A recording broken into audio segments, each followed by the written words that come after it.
hello and welcome to another Out of Alignment one-shot this week. As you can see, we are down a member, and thus we are starting off April with a little foolery. So, as some quick announcements, reminder that we are now affiliated with Hero Forge. You can get your Hero Forge minis at bit.ly/OOAForge, and we get a little bit of a kickback. It's really nice to help support the stream. You can find our April schedule on our Twitter and our Discord. We have a Art and Show Wednesday coming up, and then we have another session, I believe, the next 2 weeks, and then we'll be taking a weekend off towards the end of the week. But for the exact dates on that, go ahead and check the schedule on once again, our Twitter, which is Out of a Line RPG, or Discord, which you can find a link to below. Or, of course, just do ! I believe it's ! Discord in our Twitch chat, and Nightbot should give you a link to that. I think that is really all that I have for announcements this week. Pretty simple week, given it is not one of our main sessions. Though do remember on those, we do a Tail Spire giveaway, so make sure you tune into those and possibly win a key. So let's go ahead and have our intro, and then we'll turn it over to Neal for the evening.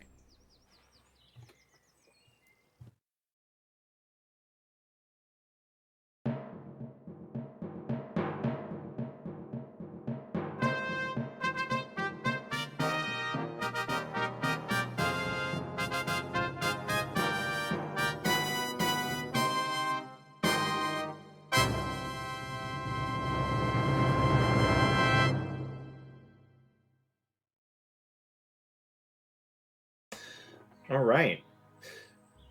After a long, mysterious absence of over 200 years, the Sealy Summer Court, has returned. Wanting to kick things off back into high gear and have some parties, you've been invited to a Fey wedding between Silvara Erebor and Moon Arloth. Unfortunately, you have arrived to the Fey Wilds, to the Sealy Court, without a gift for the wedding, but there's still a good 10-day before the wedding starts. As a gift, you have been sent to the Sealy Archives to retrieve the most recent Arloth family book, their lineage, to record the wedding in. The book is needed for the wedding ritual to be completed, but the archive has not been able to locate the book. You three have been sent as your wedding gift, to retrieve this book and bring it back to the Sealy Court for the wedding. You've traveled a few days out of the Sealy Court. The archive is actually buried in the woods a little bit, the deep woods, to keep. It's more of like a cold site storage of all of their most valuable knowledge and possessions. After a few days of travel, you arrive at it. While it's an impressive building, it's certainly smaller than you thought it'd be. At first, you're not sure it's the right building, but opening the doors, you are greeted by an old elf wizard. Hello, welcome to the Sealy Archives. I am Archivist Moore. I've been sent word that 3 adventurers would be coming to aid me and retrieving the Arloth family tome. Is that correct? Are you the adventurers then? Correct. Do we want to describe our characters? That we are. Yes. Go ahead. Uriah. So, Gaius Lightfoot's the name. He's a very elderly rabbit folk, kind of hunched over, a hair and gone. He has mostly leathers, but he has a breastplate. It all looks very worn. Shield on his back. with a symbol of a skeletal hand clutching a set of balanced scales. He appears to have a crossbow on his hip, and that's about it. Okay. Mark. In basically a direct opposite of the previous character, I'm playing Zeron, who looks, you think, is probably a human. It's a walking pile of armor covered in weapons. With the only thing really visible is through the visor, one brown eye and one blue. They're about human-sized and human-shaped and have a human voice. But other than that, it's just a Okay. just a walking set of full plate. All right. And Caroline. And not a talkative one. I'm still laughing over human-shaped. I mean, elves are human-shaped. With 2 arms each side and 2 legs, like a human. It's like a human. So like a human. Well, very much not Loxodon-shaped. Oh. All right, Caroline, what does your character look like? Like this. Oh! Pretty that much. makes sense. Her name is Poppy Tumbletwill. She doesn't really have much of anything on in the way of armor. She just seems to have some pretty comfortable clothes on that she can move around in. She's got a set of like bracers on, and she's got a lot of accoutrement. And you think in like her backpack, she has like, a couple of things. She definitely has like things on her, pair of goggles on her head, and on attached at her belt, one of the many things attached at her belt is a mask, almost like a masquerade sort of mask that comes and covers about that much, shaped like a hummingbird. And that's Poppy. All right. As you take in the interior of this building, see the bookshelves are extraordinarily high, like maybe 15 feet tall, although you don't see any ladders around to access them. And as you're wondering this, a fairy flits by and pulls a book off of a shelf and puts it down into the stack. The ceilings in here are high. It's the entrance hallway. Bookshelves are nicely laid out. Torch braziers line the central hallway, illuminating the interior space as well as along the walls. At the end of this main entrance room, library, there are a few statues and a small stone pedestal. But the old wizard, elf wizard in front of you with a long white beard and flowing fluffy robes almost, and the traditional wizard hat. He's clearly dressed up in his Sunday best for this. He looks at you, looking around him. Oh, so first order of business. May I have your names? No. Very But good, you but can I call me will Zeron. need to know what to call you. Okay, Zeron. Very good. You can And call me, you, Gaius Lightfoot. Gaius Lightfoot. Wonderful. And the small one, the smaller one. Poppy. Poppy, nice to meet you. Nice to meet you. Well, I've had dinner prepared for the 3 of you. I'm sure it's been a long trek, so if you don't mind, we can take your left into the dining room, and we can have a discussion about what needs to be done here.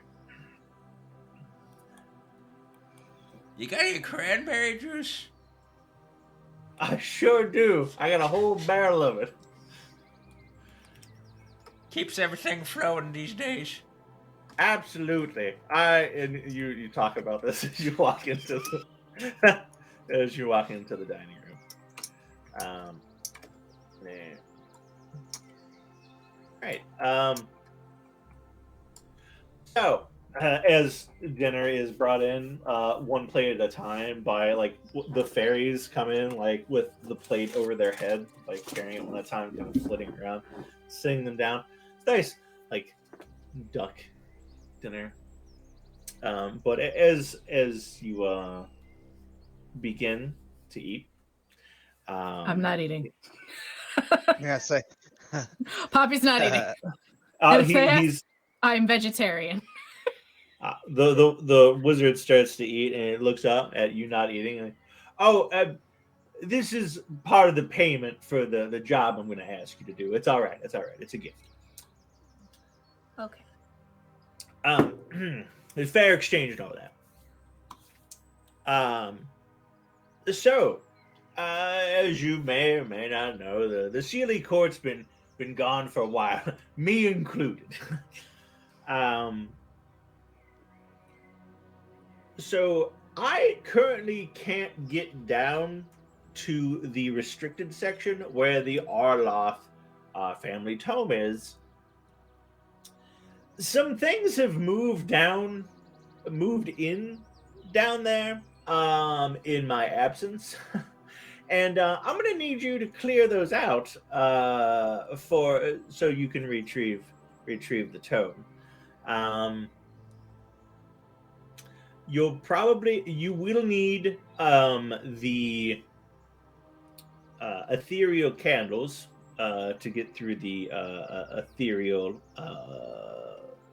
section, and there are and those would be in the artifact room. There's some in there. Unfortunately, the ones that I had, they're not. The ones I had set up in the ethereal section, they're not there anymore. But there's some extras in the artifact room. Something has definitely moved in to the artifact room. I'll let you deal with that. Not sure what it is. Just kind of poked my head in, went, oh, there's something in there, and then I left. Plus, it feels like something's like watching me the entire time I'm down there, and you're more skilled veterans at dealing with such things. I'm just an archivist, you know. Wonderful. You have any questions? You said you don't know what it is. Yeah, any noises or anything like that? I heard some chittering from the artifact room. Looked like these like weird spiked dog things with one big eye right in the middle. Not sure what those are. I didn't recognize them. Not Fey. Definitely not Fey. I expected some Fey creatures down there. Not whatever those are. So, and there was this weird thing floating around. Yeah, I didn't really get a good look. It had like a bunch of tentacles on it.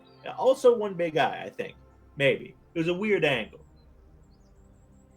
But yeah, I didn't stay long enough to really get a good look. And that was in the archive. That was in the artifact room. Which we gotta visit first, right? You got to visit first. That one is at the end of the hallway on the lower level. Just go straight, and you'll hit the room, and then the ethereal section is on the right, and you'll need to go through there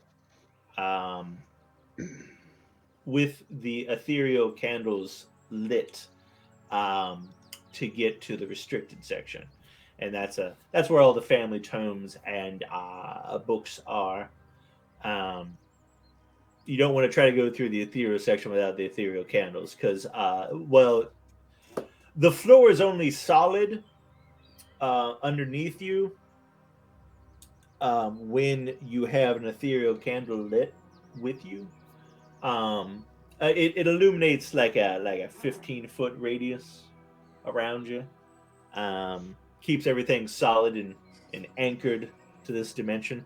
So you want more than one candle with you at all times in case one goes out. I usually take like a 3-pronged candelabra because you do not want to have those candles go out on you because it's a big void. So like unless you got a fly spell or something, you're not going to do too well. That being said, the other side of the room is only accessible. The door itself is kind of ethereal, and you can't really access it without the candle. So if you thought about just flying across, it's not going to work. You have to have the candles to get across. Are the candles in the artifact room? They're in the artifact room, yeah. With whatever the hell is in there. So that's what we're getting in the artifact room. Yeah, we're going there for the candles. Then we gotta go down to the archive, right? Yeah. First we go straight, and then we go right. Yeah. Well, I guess you'll be coming the other way, so you go left. Yeah. It's the room that when you open it up, there's just nothing. That's the ethereal room. And then you light the candle, and then there's something. So. Right. You don't want to go in the other room across the hall. That's just a normal like archive. There's something in there crawling around too. You don't need to go in there. I can handle that. But I would avoid that room if I were you. I just need you to clear the artifact section. Then I can use some of the artifacts to clear out the rest of it. It's fine. But don't take nothing from the artifact room. Those are all important. Except the candles. Except the candles. You can take the candles. Take nothing else. Of course. All right. Anything else? What does the tome look like? The family tome. Okay, good point. It's a big book, a big tome. I think it's blue. It says Arloth on the side. I think it's volume 7. Yeah. Arloth Vet Volume 7. It's just on the side of it. You should be able to find it relatively easy. Each family, each noble house has their own row, so you'll be able to find it in there. Big Blue Book Volume 7. Yep, Big Blue Book, Arloth Family 7. It's fine. It's easy to find. What if there's an 8? You just grab the latest one. I think it's 7. Whichever one has the highest number. Of course. Because that'll be the one with blank pages. Number. Yeah, that'll be the one with blank pages. So, all right. Well, I am full, and now that we've had dinner, I have one task for you to do for me before you head down. Before I give you access, and as payment for dinner, and one of the fairies comes in like holding like a wad of clothing, and he takes it, and the table's cleared, and he just takes the wad of clothing and throws it down on the table with it's just a wet squelch noise. I need you to find out who has shit my pants. I mean, I'm sure you. Why are you laughing? Drinking a bit too much of the cranberry juice. It's not what I was expecting. I did not shit my pants. I did not shit my pants. Thank you for the cheer. I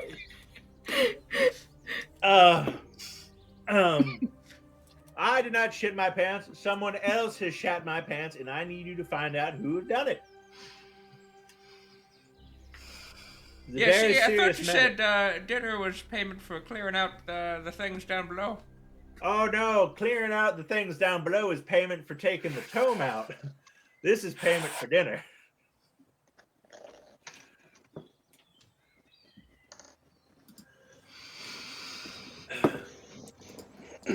Clearly a brown stain on the trousers. In the general crotch region. Are there any other you-sized people here? No, Were you wearing them at the time they were shat? not at all. I was asleep. I think I was asleep. I don't remember. You were I asleep just and not wearing them.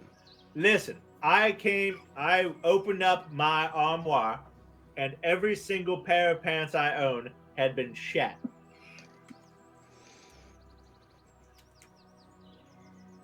Useless, the lot of them. I can't do it. Did it appear I mean, besides? What and kind I could of use size are we I could talking? use prestidigitation to clean them up because the fairies won't do it. But it's the principle of the thing. Who breaks into an archive and shits the archivist's pants?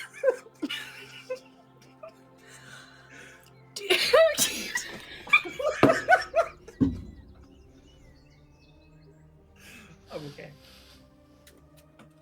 I'm not trying to. The shits. Did they appear approximately human-sized?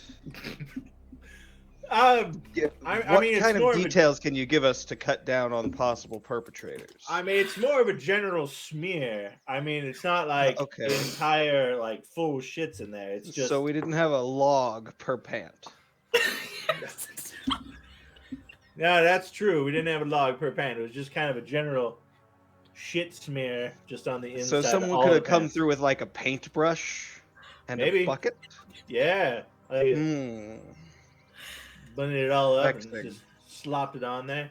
The thing, like, I was asleep in the room at the time. I don't know how. Wait, they did this while you were asleep in the room, and you slept Well, through I mean- the shitting of pants. I mean, maybe they did it. They could have done it in the evening, the previous day. This was like, it was like a week ago. I prestidigitated the rest of them. I kept this one just, for investigation. Of course, of But course. Do you have Min- any min- disgruntled employees, per se? I mean, the only one here who's not like really cheerful all the time is Hob. He's the sprite out there in the main room. Yeah, I think he's working on the piano right now. But yeah, I just don't see how he could. I mean, maybe. I'm not sure. Were there any signs of a break-in of any kind? No signs of a break-in. Of course, the front doors are, open, except for the evening when I lock them. So, like, if somebody wanted to come in and I was off doing something else, they could have just walked in and, used knock or something on my door, gotten there, and then shit my pants.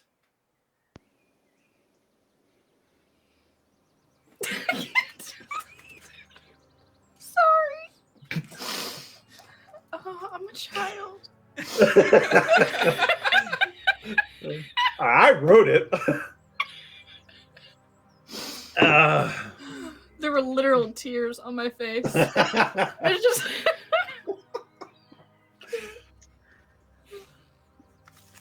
So, I mean, you can do this. I mean, if you need to take your time, you can do this after you go down and get the tome that you came here for. But, yeah, I will need it done before you leave. Find out who shat my pants. Of course, of course. Very well. We will search for this culprit. All right. Now or later. I'm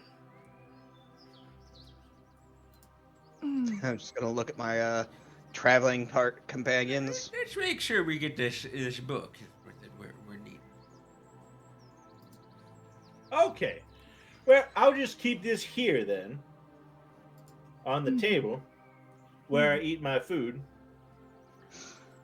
So the pants. That's up to you if you're so interested.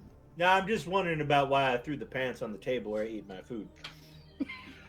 That is a good question. I would suggest several castings of prestidigitation on the table. Oh, yeah, I'm definitely going to do that. Or soap. Or both. Or both. All right. Well, You yeah. can just put them somewhere else for us to look at once we start the investigation. Sure. You can come in like my bedroom and check everything out there. See if you can figure out who did this. Please give me some clues. Yes, of course. All right then. Well, in that case, I'll go ahead and open up the area to the lower level then. Yep, come this way, and he exits the dining room. He's gonna walk down past the piano in the middle there, and he gives a stink eye to Hob as he walks by, which How's Hob's Hob like, look? he looks very stern. He's in the guts of the piano. And he like pulls out a wire that's been snapped. He's like, God damn. Looking around, he pulls out a new wire and starts fitting it. He's not paying any attention to the wizard. Oh, it's I'm Archivist Moore, by the way. I don't know if I said that when you came in. I got your names. I didn't get my name. How rude. Anyway, let me get this. And he abraca, and then he clicks something on his staff. And these statues move off to the side. And where's my hide volumes? There they are. And a little stairway opens up down into. You see a light from down below, but it's a rather steep staircase, quite long. The lights off quite a ways, and as you descend, I'm going to need you to switch to the Sealy Archives lower levels. And let me get your characters in here.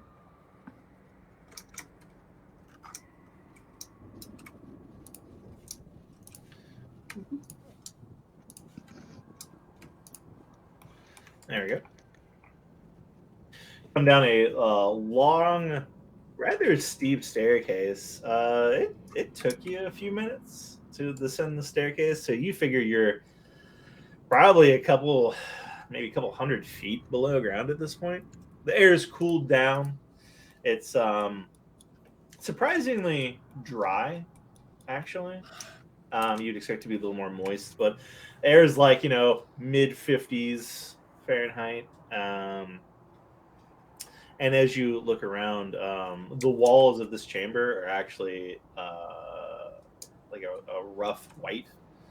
It's like salt. A salt texture here. As you descend the staircase, you see these illuminated with these lamps that are still burning some sort of gas. Large statues on either side. And a large doorway at the opposite side from the stairs leading there. I don't see my character on the board. Oh, that's interesting. How about now? There we are. Okay. Yep, we're good. Everybody else good? Yep. All right. As we walk down the stairs, I reach into my pocket and take out my iron stone and toss it up to start floating above my head. Okay, and what does that do? It gives me a +2 to my wisdom. Fantastic. Poppy will probably take I that guess- in kind and take out a little pebble. Toss it up. We all have Right. iron stones. Different kinds. Agility for me. And mine is strength. Except for mine, I guess technically you guys would have seen this because I would have had to pull my helmet off to eat. Basically, pale dude with white hair wearing a single earring. That looked just like a basically granite rock. All right. Well, So- the map is yours to explore. All right. Then. Straight ahead. I'm trying to remember the controls and how to order it. There we go. All right. As you step past the first statue, It begins to move, and you hear from the stairs the archivist. Wait! Gets to the top where you can just barely see him. Clicks something else on the staff, and the statue goes and goes back to its resting position. Sorry, little security system to keep stuff in and out. Is there more of that? No, those are that's just to keep stuff from getting up into the main library and to keep stuff from here getting down into there. So it's deactivated now. You're fine. How long is it going to be deactivated for? Until I turn it back on. Okay. Like this, click, and it starts to move again. And you're like, oh no, click. It goes back. Okay, yeah, no, we're good. I won't push that button. I'm just gonna not push that button until you get back up here. All right, good luck. And he starts walking back up the stairs.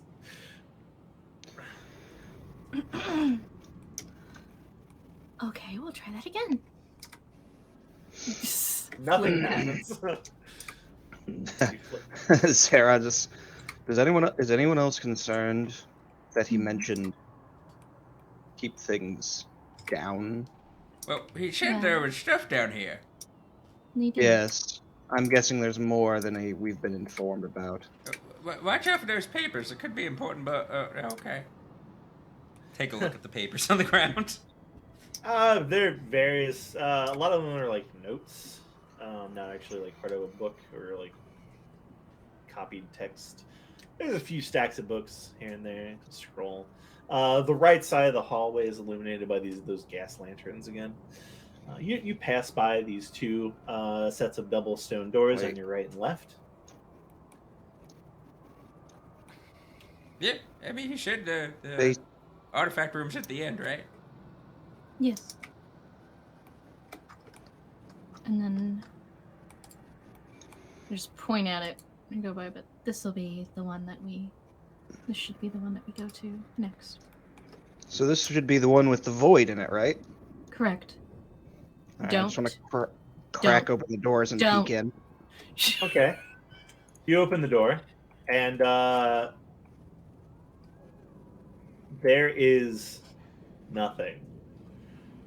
You look down, and like several hundred feet below, like you just see from the small amount of light that's coming in through the door, a reflection of a giant eye that and looks at you.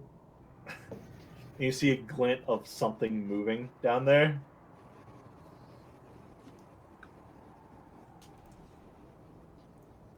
What part of the word "don't" do you not understand?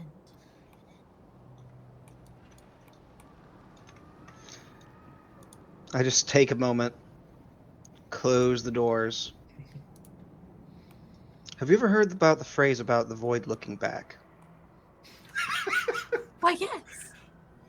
And with that, I'm just going to sort of brush past the two of them and start walking towards the end of the hall. All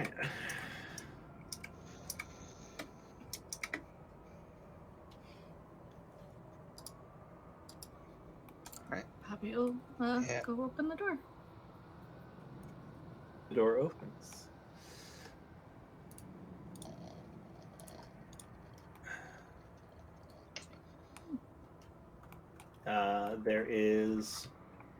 There's walls on the near side of you too, but the hide volumes are weird.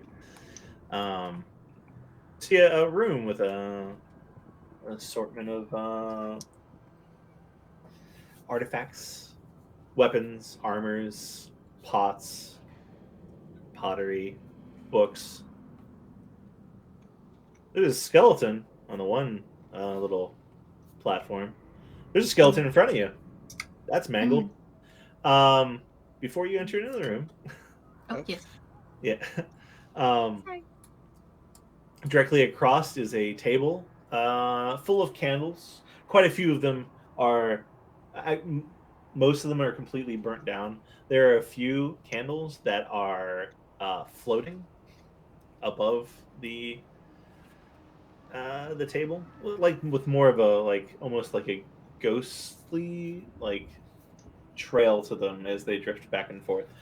Those are not lit and they are intact. None of them are actually lit. They just don't have a unlit candle in Tailspire. Fair enough. Go ahead and who has dark vision? Does everyone have dark vision? Nope. I actually don't think I do.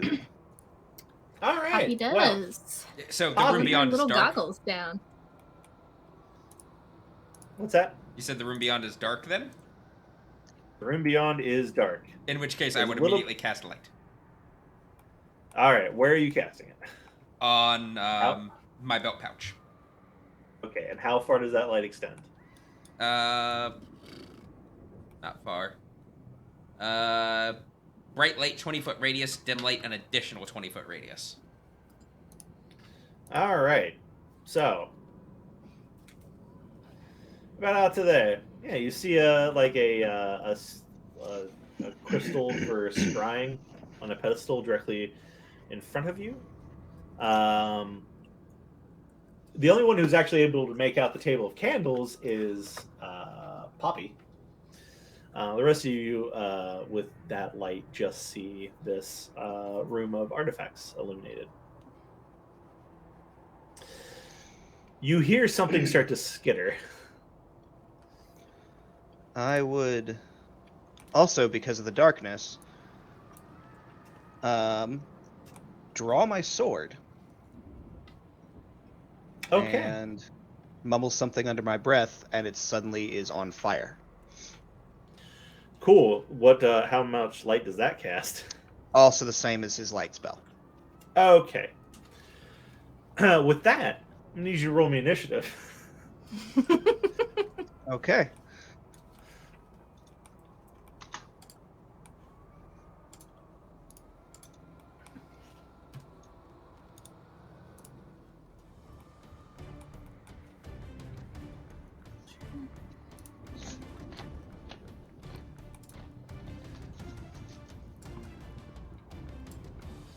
Sorry, mine's in my butt.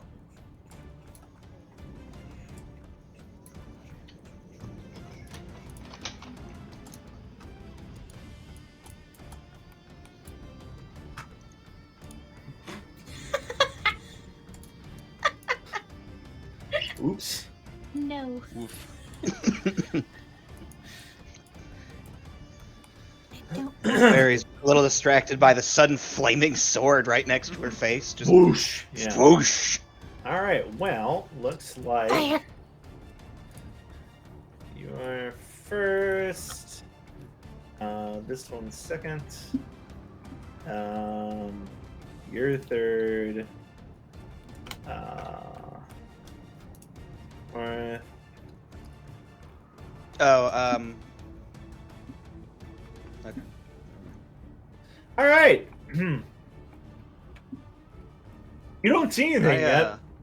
So. What was that, Mark? Never mind. Don't worry about it. All right. Gaius Lightfoot. It's your turn first. You don't see anything yet. Oh. So. Catching the whiff of danger with my keen senses. Uh-huh. I easily, draw out my shield as part of my interaction, and I leap forward 20 feet into the room. All right. Go for it. Out there, yeah. After some movement. Yep. Why aren't I rotating? There we go. So, does that give me a better... Nope. You still don't quite. Still don't see anything. You popped out, and you're like.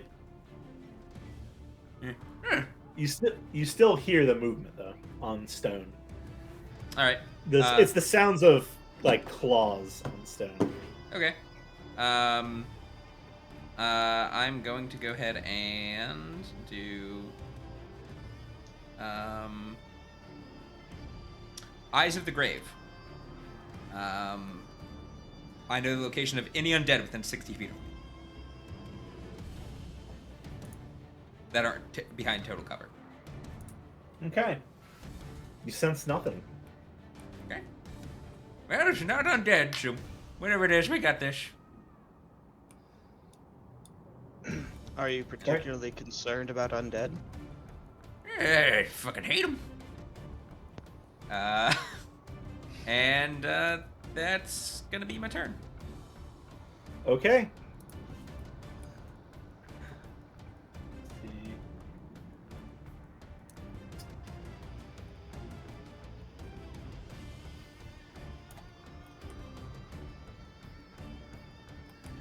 Okay. You see something enter your vision to the left. Yes. Zeron, it's your move. All right. So I'm going to first step forward. Then I guess I'd probably notice the thing off to the left. What does it look like?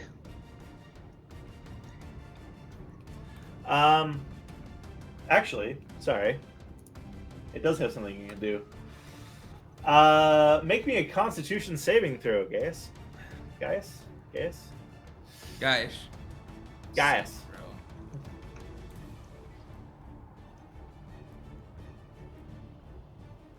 14. All right. You feel this sickening, like an eye is just like honed down into you, and you feel the almost like a rot begin to take hold, and you brush it off. All right, now it's your turn, Zeron. All right. So I took my 3 steps into the room. And you can and see. then I look over to this. Yep, you can see to the left that there's this hunched over creature with spikes on its back, almost like it's hard to tell in the dim light, but it looks like it's like a black and gray. It's hunched over, spikes coming out of its back, one giant green eye in the middle of its face with almost like a skeletal jaw underneath. It's dragging its 2 front legs on the ground as it looks at Gaius. Its back legs look like almost like a dog's legs, except removed of any like fur or extra fat. It's just feels like muscle and sinew. And it's looking at you from behind one of the little podiums that one of these artifacts is on. All right. Well, I will then 1, 2, 3 move towards it and just sort of like clatter my flaming sword on my shield and prepare an action to attack the first hostile thing that gets close to me. Okay.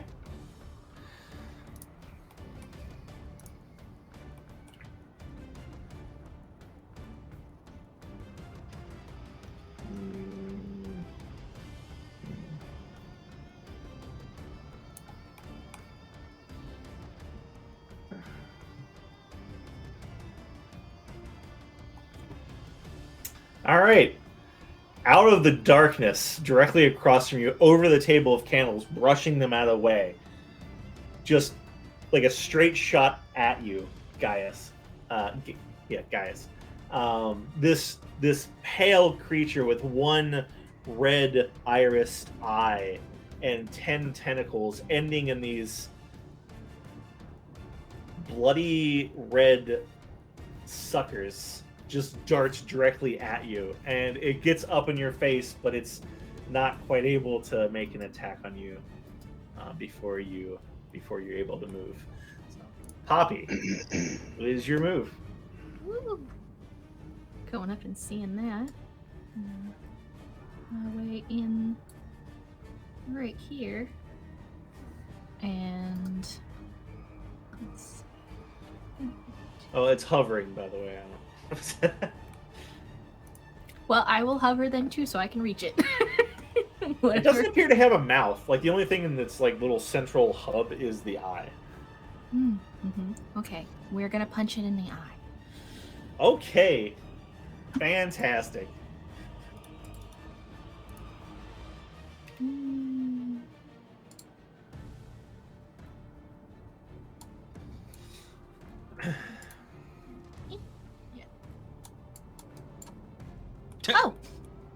Oh, good first roll.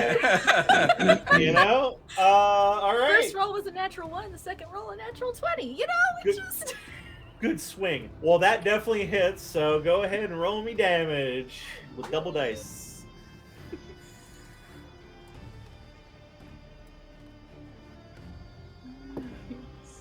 So that's 12 bludgeoning. And then my second punch.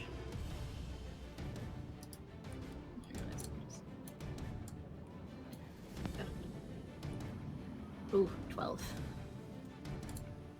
12 will miss. Yes, with that. You manage to just like it in the eye the first time, and it kind of and it dodges out of the way of your second attack while it's like blinking. Ah. All right. That will be my turn. All right. You see something to your right, dodging out of the darkness, but it maintains its distance. Poppy, I'm going to need you to make me a Constitution saving throw. Okay.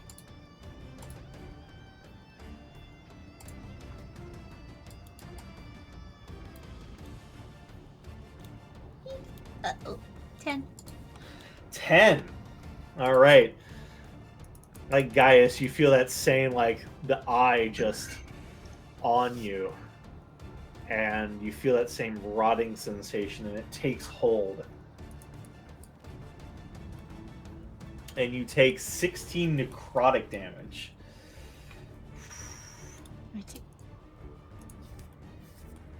All right. Gaius, it is your turn. I'm going to use my rabbit hop ability as my bonus action to jump back without provoking attacks of opportunity. Okay.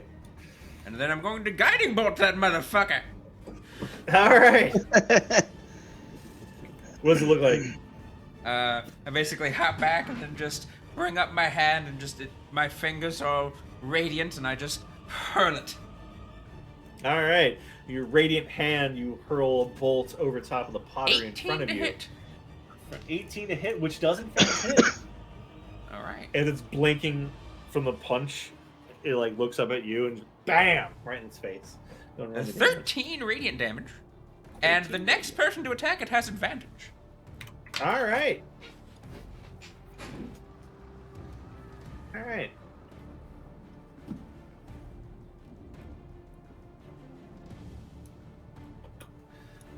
The thing in front of you, Zeron,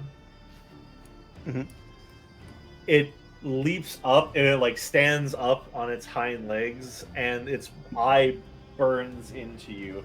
Go ahead and make me a charisma check. I did have a prepared action. You do. Go ahead and give it an attack. 2. Unfortunately, it misses. You're so unnerved by the thing standing up on its hind legs. You're like, I mean, it could hit. I did. Oh, yeah, what's your... That would be... That's only an 11. Okay. Yeah, it does not hit. And it dodges out of the way of the attack and then just stares down at you. So go ahead and make me a charisma check. A check or a saving throw? A check or a saving throw? A charisma check. Huh. Alright. As soon as Beyond decides to load that page.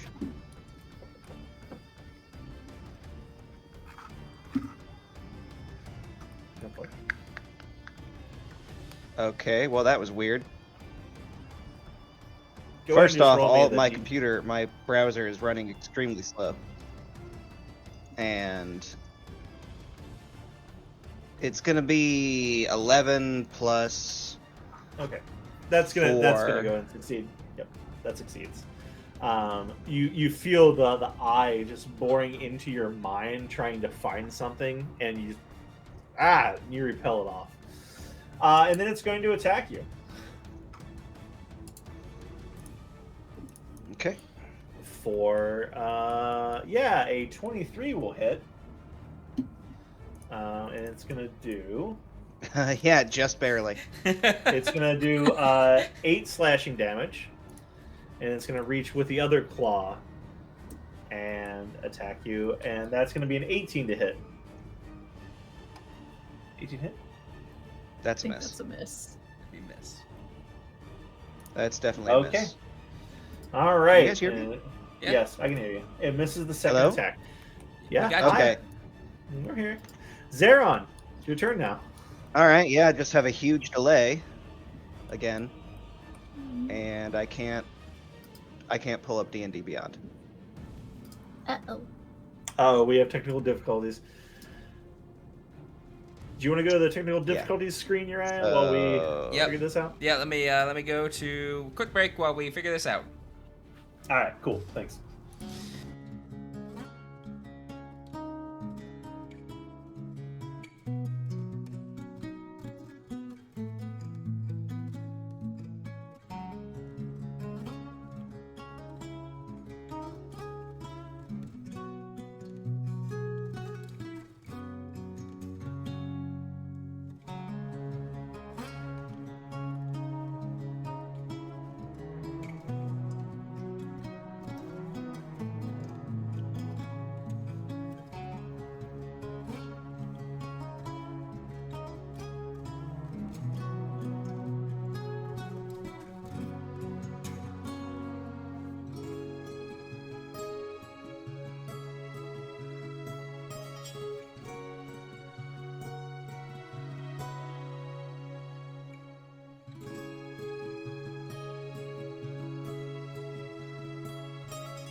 Yes. All right, we're back. Cool. Hey. All right. First things first. How much damage did that thing deal to me? Does anyone remember? I think it was like. Hold up. It rolled I a have 5 on its The d6. logs. Rolled the 5, and it has a +3, so 8 slashing damage it did to you. Okay, because And I'm second sitting here like I attack- couldn't remember if it was 8 or 18. I No. know there was an 18. I think that was a It was attack. 16 for me. Okay. Anyway, yeah, I'm gonna thwack it. I'm gonna thwack it with my flame and thwacky stick. Alright. Thwacky stick. Flame and thwacky stick. Flaming thwacky stick. Give it a thwack. So, yep. Which, oh my god, pages upon pages upon.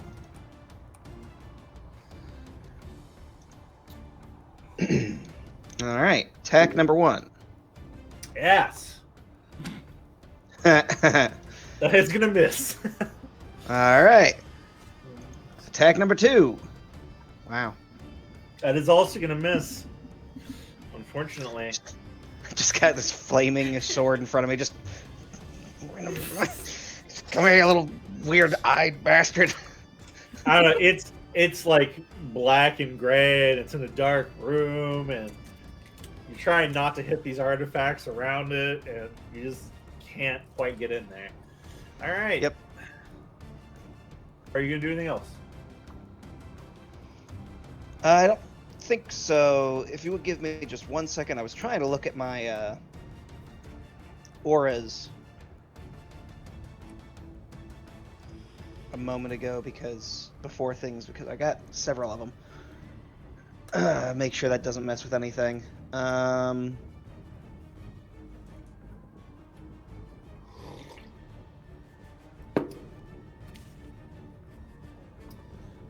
gonna make my rolls while you do that.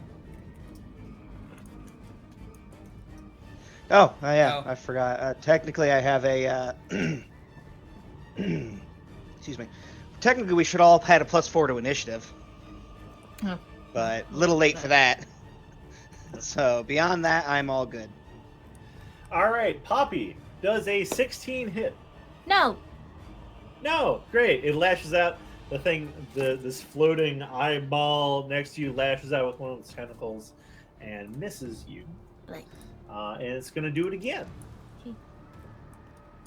Oh. For 26 to hit. That'll hit. All right. You're going to take 18 piercing damage, and you are grappled with an escape DC of 14. You make that now or on your turn? You're in? I think on my turn.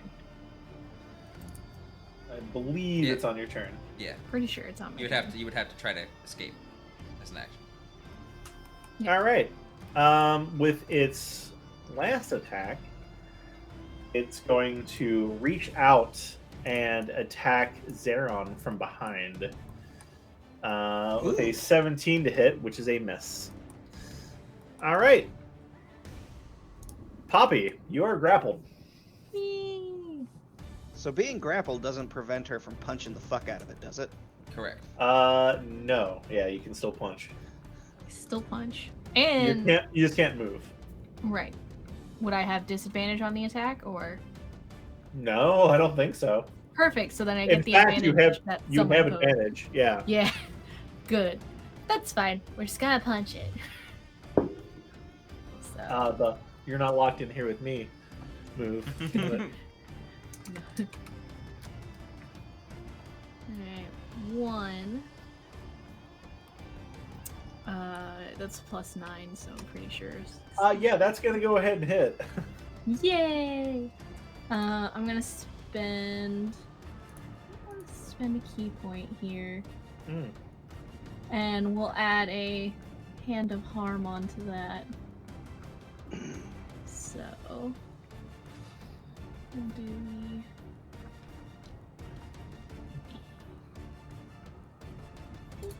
Alright, this is the first one. This is the actual punch. 7 bludgeoning, and then it's going to take Okay. 8 necrotic. 8 necrotic. Yeah. Damn All punch. right. What kind of damage was that? Bludgeoning and then necrotic. Blood, bludgeoning and then necrotic. Okay. You're safe. All right. Anything else you're doing? Another punch. Another punch. All right. Where'd the dice go? Okay, yeah, that's the same thing. 16 again, so. Whee. That was the next time it had advantage, right? Both of those would have Yeah, hit. only so- one attack. Yeah. Oh. But both of those would hit, so you're Oh, fine. okay. Go ahead and roll damage. Oops.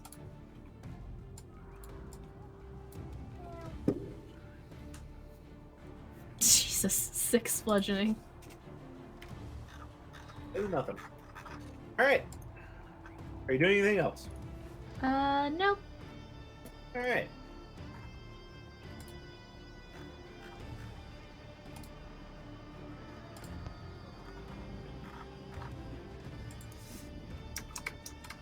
All right. It's going to attack you for a 14 to hit. Miss. And that's also a miss. So Miss. I don't know, it's trying not to bite the tentacles that are wrapped around you. So, all right, Gaius. Puppy, how you looking? I'm a little hurt. All right. Well, I'm gonna cast a 4th level healing word as my bonus action. Hope you're feeling better here. And you're gonna regain 18 hit points. Very nice. Thank you. And then for my action, I will go ahead and point at the what I believe is a Nothic over there and cast Toll the Dead. It needs to make a Wisdom saving throw. Wisdom saving throw. All right. Nat 20. Fuck you. Does anything happen on a Nope. save? Nope. Okay. I don't think so. Nope. Anything else? Nope, that's it. It's my turn. All right. The Nothic in front of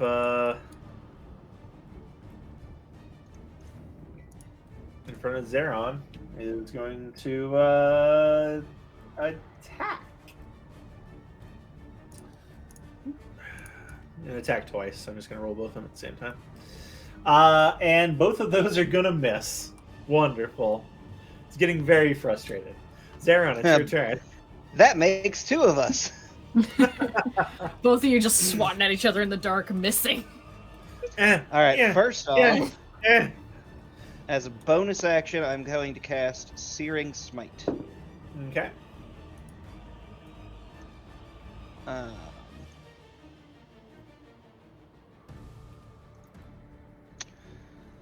And then I will attack. All right.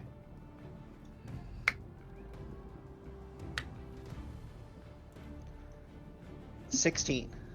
16 will hit. All right, so I deal 1d8 slashing Okay.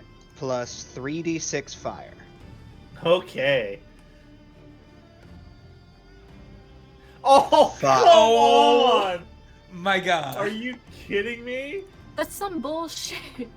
That is some bullshit. That is some bullshit. I'm going back to bed. Bam! Fucking hell. Yo, fuck Oh, this. squeak. Squeak Anyway, it's on fire, the fire. Okay. and it needs to make a DC 16 con saving throw at the beginning of each of its turn, or take 1d6 fire. When it saves, the fire goes out. Okay, that was a six.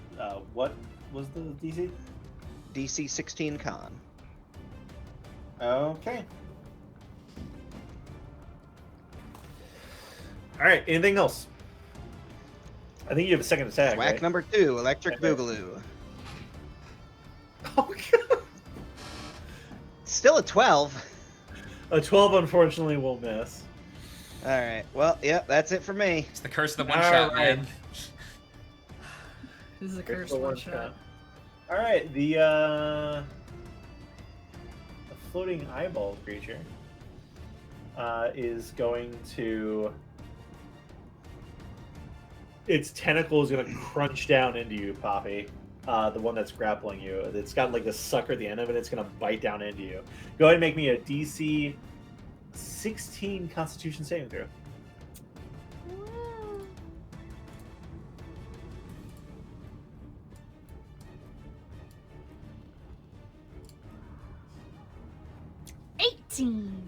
An 18 will succeed, and nothing happens on a success. So, all right, cool.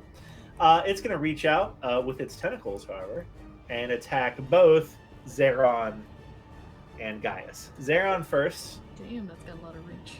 Yes, it does. 20-foot reach on these babies. Rick. All right, one of the tentacles, 11, so it's going to miss Zeron.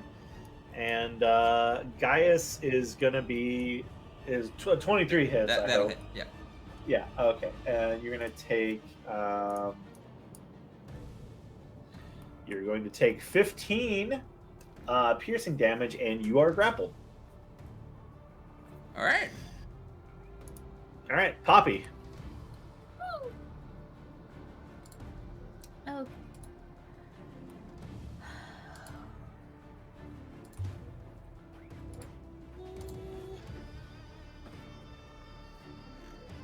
Alright, we'll spend another key point. We'll do Fury of Blows.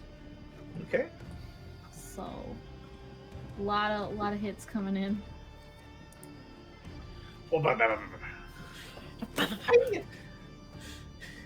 There's a really mad little face. Oh no. Oh, 16? A 16 will hit. Yes. Where did it just go?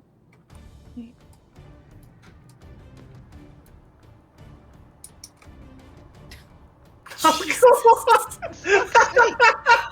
Is the D6 broken? Yeah. I'm just gonna roll a d6. Let's just find out. Okay, no, the D6 isn't broken. Okay. Got it. 27. 27 will definitely hit. 11 bludgeoning. That's much better. Yeah. All right. 24. 24 will hit. 7 bludgeoning. All right. No. Oof. A 10 will miss.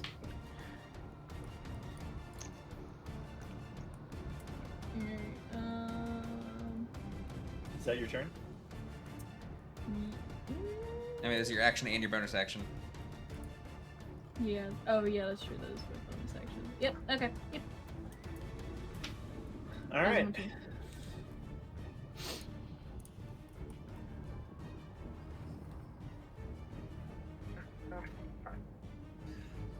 The Nothic, this one gets frustrated at Poppy and the grips of the tentacles that it can't seem to bite, and it makes its way to Gaius. Would that provoke an attack of opportunity since Oh, yeah. From Poppy's From grappled? Poppy? Is Poppy... Does that... It doesn't stop attack of opportunity. It does not, so go ahead and take an attack of opportunity, Poppy. Ayo. Oh, yeah. Okay. What do we mean? 15? A 15 will hit. Cool. So it actually doesn't get to Gaius because I have Sentinel. So it's not good. Oh, very nice. Oh. So, fuck you! 11 bludgeoning. 11 blood. Very nice. All right, so it turns around to leave, and you're like, no, you don't. And it's like, you smack it, and like falls down on the floor, and you're like, oh, shit. All right, Gaius, with that, it's your turn. Yep. Just few questions real quick. How's this thing looking? Which one? The big fucker. It's starting to look pissed off. Its But- eye is bloodshot. Okay. But you can't really. does It looks a little hurt. Does it Yeah. look like it came from here? It might have came from somewhere else, maybe? Like it doesn't belong in the Fey realm? You've seen nothing like this in the Fey realm. Right. Banishment. Oh. The wizard also said that they weren't from the Fey Yeah, realm. he did. Oh, I He said forgot it. that. Yep. Mhm. Yeah, he did. All right. What's the DC on that? That is... Oh, where'd it go in my spells? There it is. A DC 18 Charisma. Come on. All right. Come on. That's really high.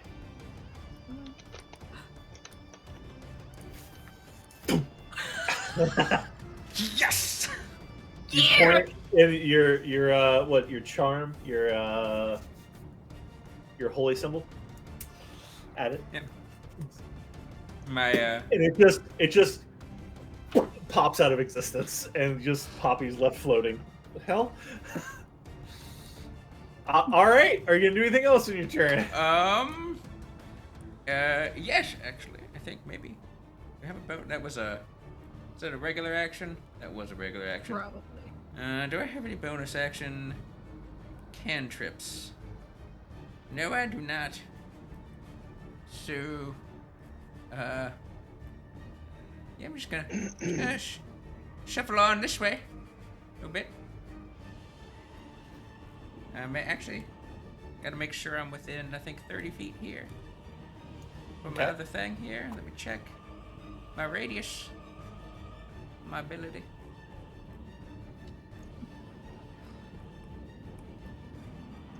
Okay, yeah, I'll stand by right there. That's it. All right.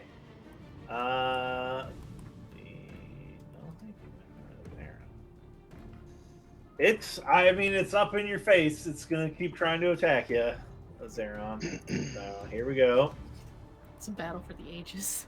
Yeah, that's gonna miss, and that's gonna miss. Great, cool, Zeron, it's your turn. Walking, I love playing paladins. fucking just walking pseudo armor. 20. A 20 will hit. Yes. All right, so that will be 7 plus 5. 12 slashing. Crap, what was the rest of it? 12 slashing, 10 fire. Oh, yeah, also, sorry, on the beginning of its turn, it had to make a con saving throw because it's on fire. Right. It did need to do that. So that's gonna be here, and it succeeds. Oh, yep, it's good. All right, anyway, attack number 2. Couldn't do that when I'm attacking, but okay. Oh! Oh! All He's right. looking hurt. He's looking hurt. He's All right. looking dead. This is a lot of dice on this one. Oh, do I roll the dice twice or You double roll the dice twice. All right, well, that is doop-a-doop-a-doop, boop, boop-a-doop, boop, boop, boop. All right, that is going to be... Do I add my strength mod twice? No, that's once. Okay. See, that's why I got mixed up. So that's, what is that? 12 plus 5, 17. Is that actually how much I'm doing? Just to make sure. I'm not screwing this 26 up. at a pace. Isn't it? Yeah. Yeah, there's 26 Did I- before your strength mod.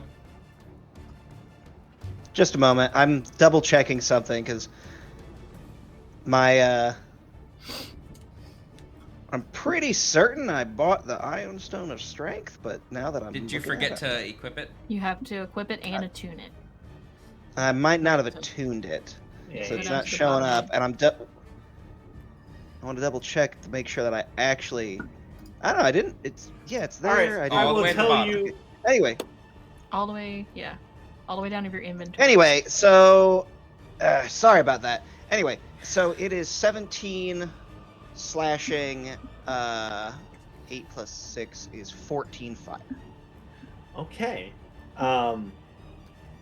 With your first attack, you come in and cut into its arm, and it kind of looks away from you and like looks back up at you as you bring the sword back down on its head and just cleaves straight through it, and its smoldering two halves fall to either side. Poppy, it's your turn. You've been freed. Yeah. The thing that was holding you have just blinked out of existence.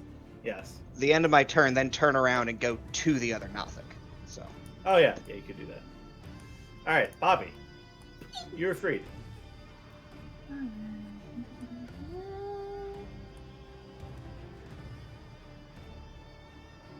Nice.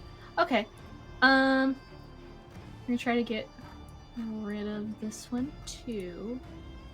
So, how bad does this one look? I don't think this one's very hurt. This I don't one think it's is. hurt. It's hardly hurt.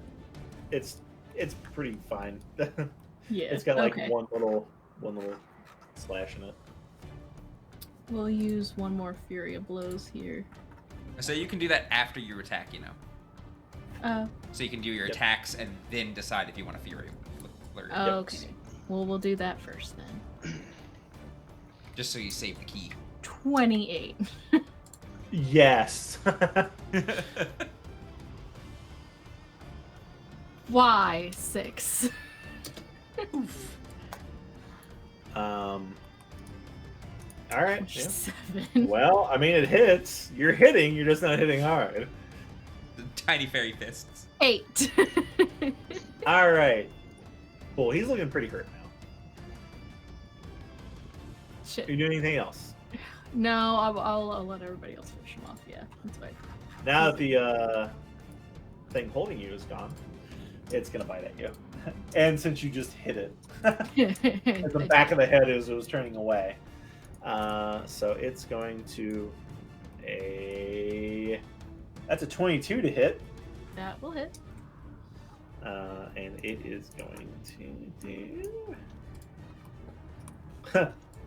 4 damage slashing. Oh boy.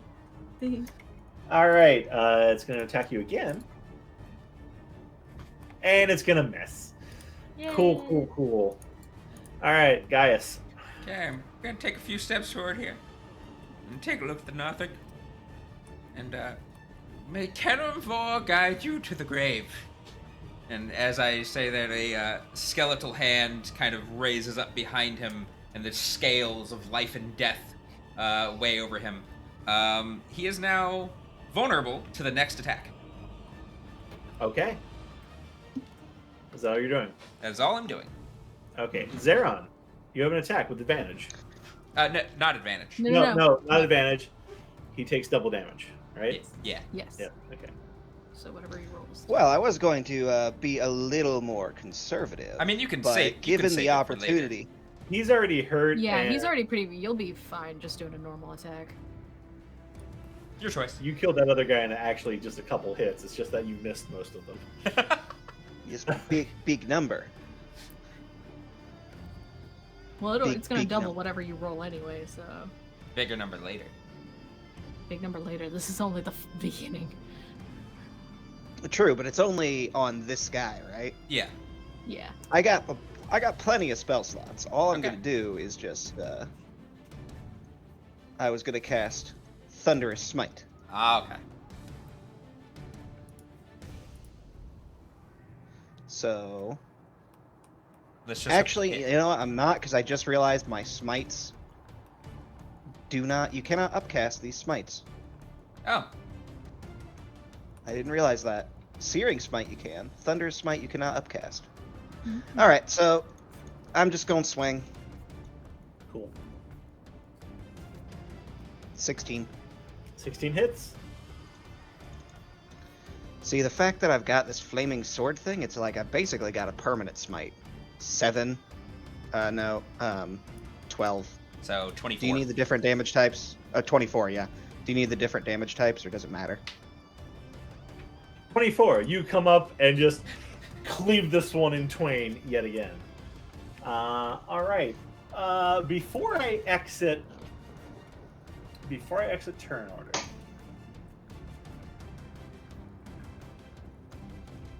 I just gotta sit here and focus for a minute, guys. I want Gaius. Roll me a religion or a history check, whichever one you want. They're the same.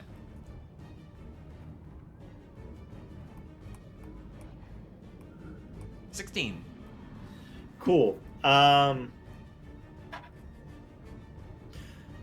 thing that you just killed was a death's kiss. A death kiss. The thing I banished? The thing that you banished. While it originates, you're not sure if it actually originates from this plane or not. So you may have banished it permanently. You may only have a minute. Alright, let's hurry up and grab them candles. Get out of here. On it. I'm gonna sheath my sword, which caused the light to go away. I don't believe we were tasked with killing things in this room, or specifically just getting the book and killing anything along the way. Grab like 6 candles. All right, you're gonna grab 6 candles. All right, and book it out of the room. Come on. Just flying. All right, and I, once everybody's out, slam the door shut. You take the giant stone doors. Okay. I give 2 candles to each of them, and I do druid craft and light them up. All right, candles are lit. All right. Alright, I sort of. do we need to take like a breather? Sure. I know you got her pretty bad there, in there, Poppy. Yeah. I don't mind sitting down for a moment if we want. I'm going to take the 2 now lit candles, Hmm. drip some of the wax on the top of my shield, and try to stick them to the top of the shield. All right, that you do manage to get it to stick. You're not sure how well that they're stuck. Just Uh, Like if you use it to block something, it might knock them off. I kind of figured it would. I just need them there for the minute to get past the void Okay. and the thing, the abyss, the creepy voyeur abyss. do we want to try? Are we suggesting to take a short rest for a moment? Is that what be you're wise suggesting? idea. Yeah, that's what I'm suggesting. Yep. Does it feel like we Alright. probably can? Listen up against the door after about a minute. After about a minute. Actually, I feel like I would know with the spell.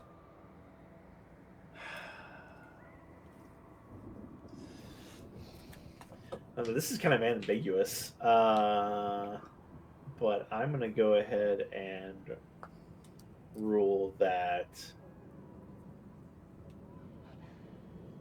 after about a minute, you hear the sounds of something inside the room moving, and actually, you hear the like rending of flesh.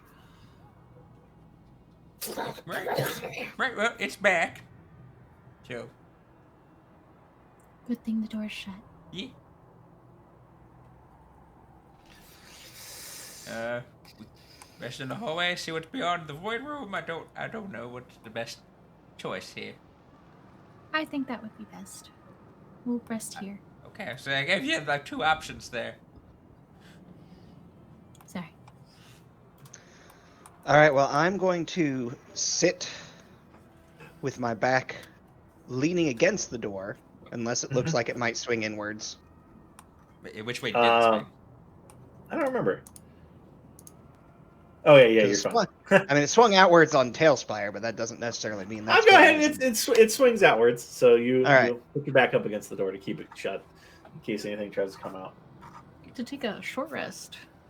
All right. All right, and then You sit down for an hour, and the illumination from your light. How your light spell lasts an hour? It's a cantrip, Oh, it's so it doesn't matter how long it lasts. gotcha. You sit in the hallway, take a breather. You just ate, so you don't need to pull out any rations or anything. But nothing seems to bother you. I'm not used to In the playing. hallway. Oh, there we are. D8 plus 2. It's like I'm not used to playing a character. Where the heck is my short rest stuff?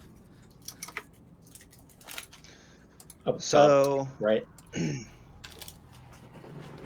during that period, Mm-hmm. Zeron's just sitting there. He's just gonna pull his helmet off for a moment, and you guys can see he just pulls like a gray hair out of he's like sort of chroming his hair. He's got just the single gray hair and the whole solid black there that he pops out and then puts his helmet back on.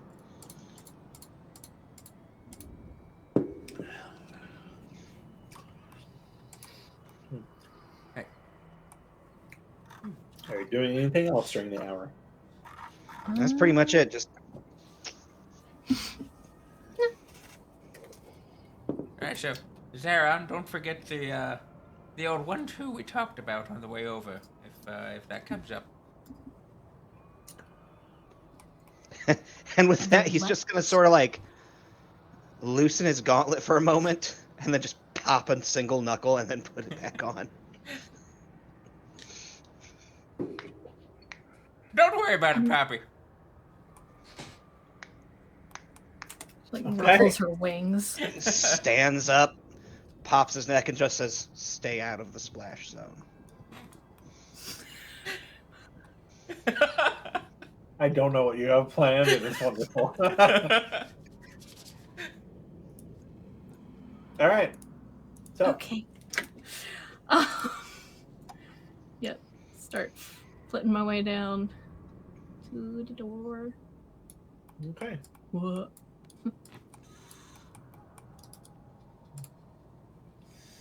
You open the door, and this time with the light of the candle instead of a black void. I'm going to go ahead and toggle visibility on the floor. This is not all. You can't see all this floor. You can just see the floor in the 15-foot radius in front of you. Assume it's just a straight, yeah. Oops. Oh.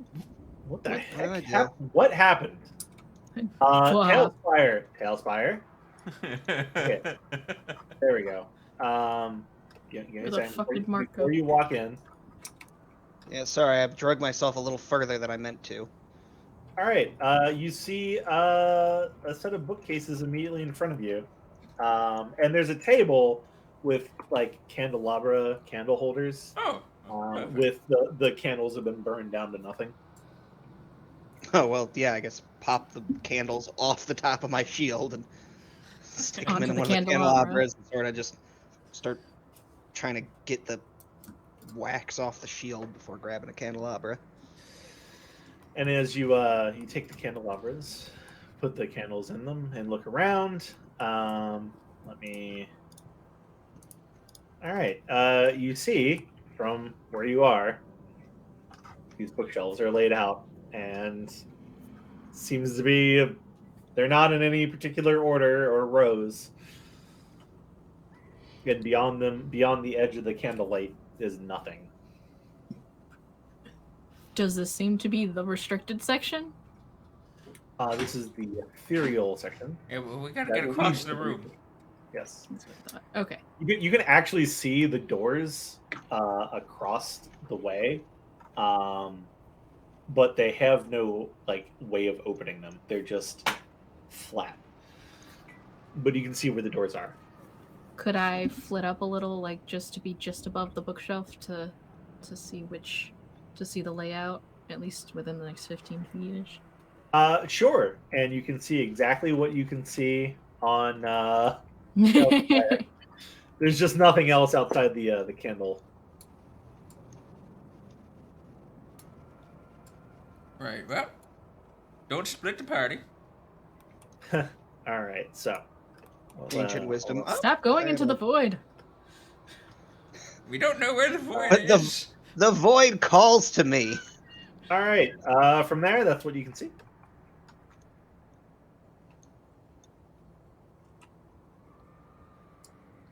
And as you come around that corner, there you go. And there you go.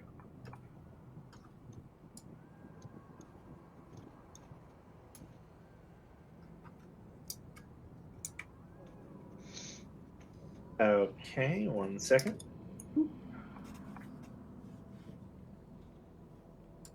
I'm just sort of following. What is your movement speed, Gaius? 30 feet. But I'm kind of Okay. hobbling. Like I have one arm crooked behind my back, kind of giving myself some support. Just. And he's just very clearly slowing herself down in the back. Oh, Flitting along this one looks like a slowly. dead end. I have to Zeron Turn just sort around. of shuffling. Poppy, you're in the lead now. Okay. Puppy, Yes. maybe peek up over these bookcases to the left. He sort of just lightly wraps his shield on the back of the bookcase. Oh, this one? Okay. Take a look this way. There's a little bit of a gap at the top, but there's a ceiling that you're running up against. So she can't flit over them. Yeah, you can't just flit over them. All right, but you can't get enough to like look, and that's what you see on the other side. Sort of a dead end over there too. Let's this Okay, give me a second before you. way. Oh no, Oblivion again. the void. Oh yeah, hold up. There you go. You good? All right, you're good. All right. This is Over here.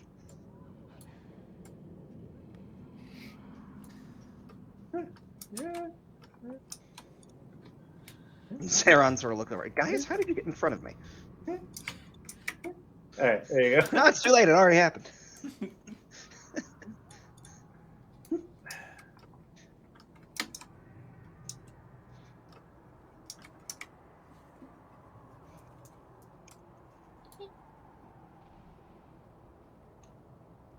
I fear stepping into the void. Okay, give me. I'm doing this as you're going. All right, cool. Yeah.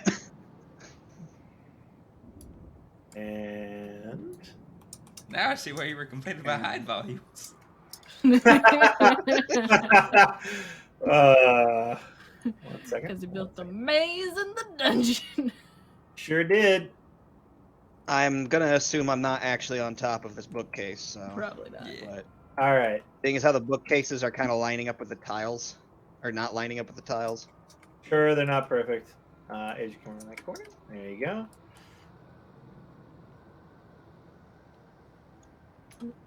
And let me hide some things that Or you disappeared. shouldn't be able to see anymore. Okay.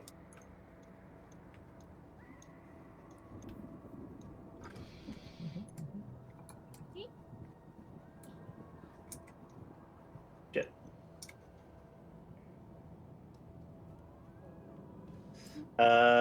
Do. There we go.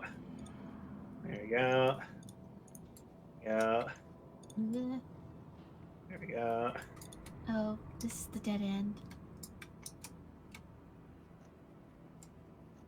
I think. What's that thing? It's different. What is that thing? Oh, it's just a It's just a pillar. pillar. All right, looks like I'm All leading right. again then. Heck. Lead Where us was the door? all the way back? All right, hold No, on. where's we the go to exit the door? Wait, stop. What? Yeah, actually, you can go that way. Yeah, go ahead. Yeah, so But where was the exit door in this room? You said we were able to see it, right? Yeah, it was it's like over in like this direction over here. All right, I'm gonna come up over here and just start trying to shove the bookcase out of the way. The bookcase does not move.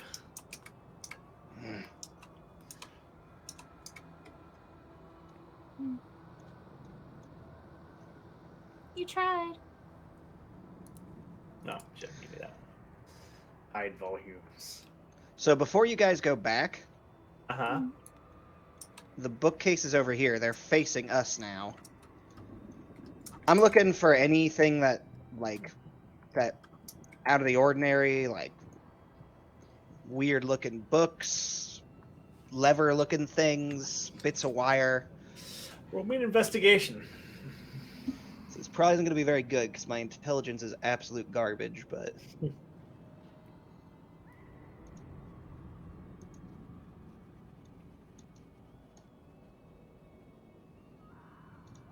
Okay.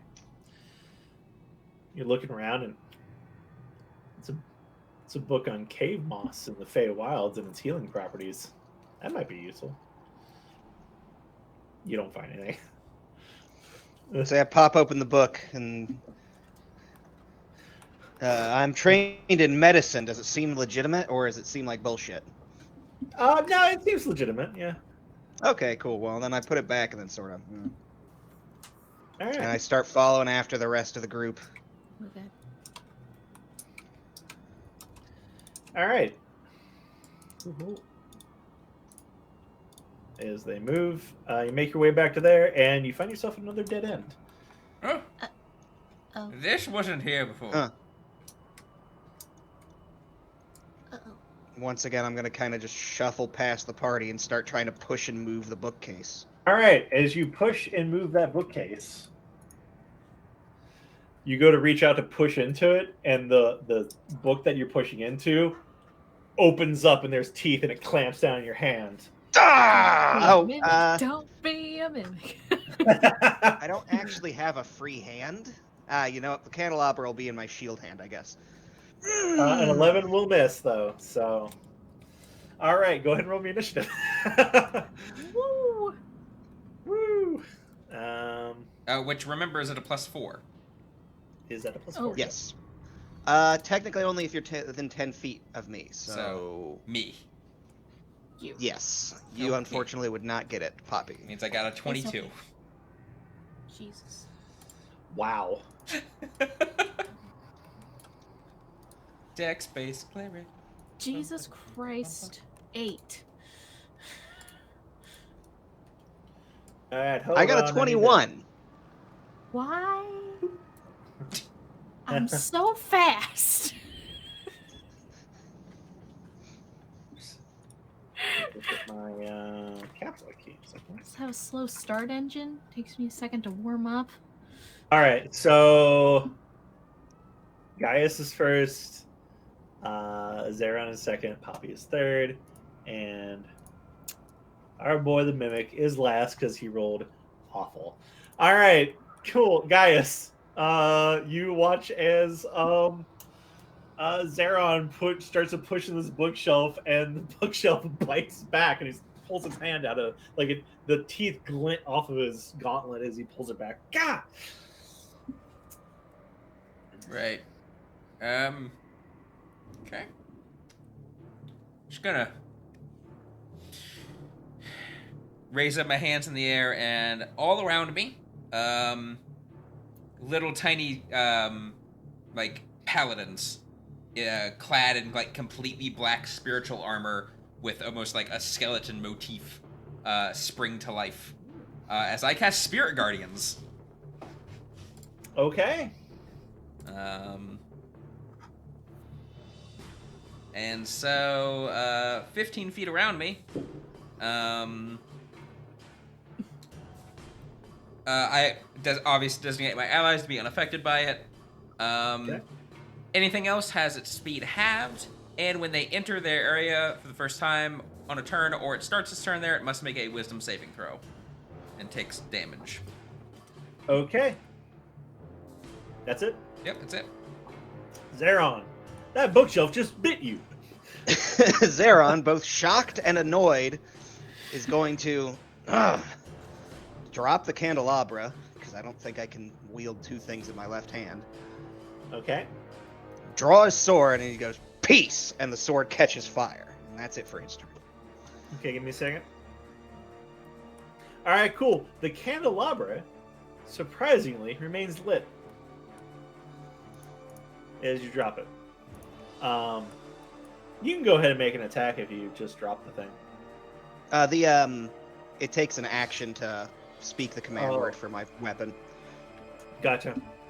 Yeah. All right. Your So sword technically, just swings going on. peace was my entire action. Okay. Poppy, At least I think it takes an action. that Would I bookcase be should able to- fit Zeron. Would I also be able to? Would I be able to get within 5 feet of it? Yeah, you can go Makes through sense. ally spaces. Oh, it's a bonus action. Oh, To so you speak the can command still word. attack. Okay, All go right. ahead. Yeah. Do you guys want to back up or? Yeah, go ahead. All I Okay, did was cool. move, so. Okay. Yeah, sorry, I misread. You just start smacking the thing.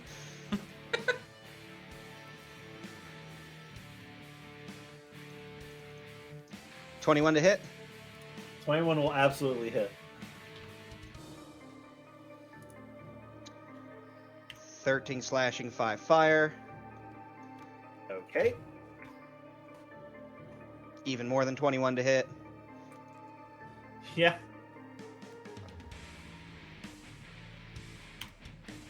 6 slashing, 8 fire. Okay. That's it for me. All right. Poppy. Punch it. Punch.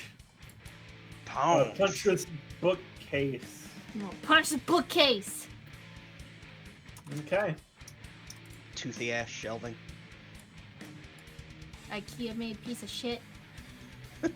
God damn it!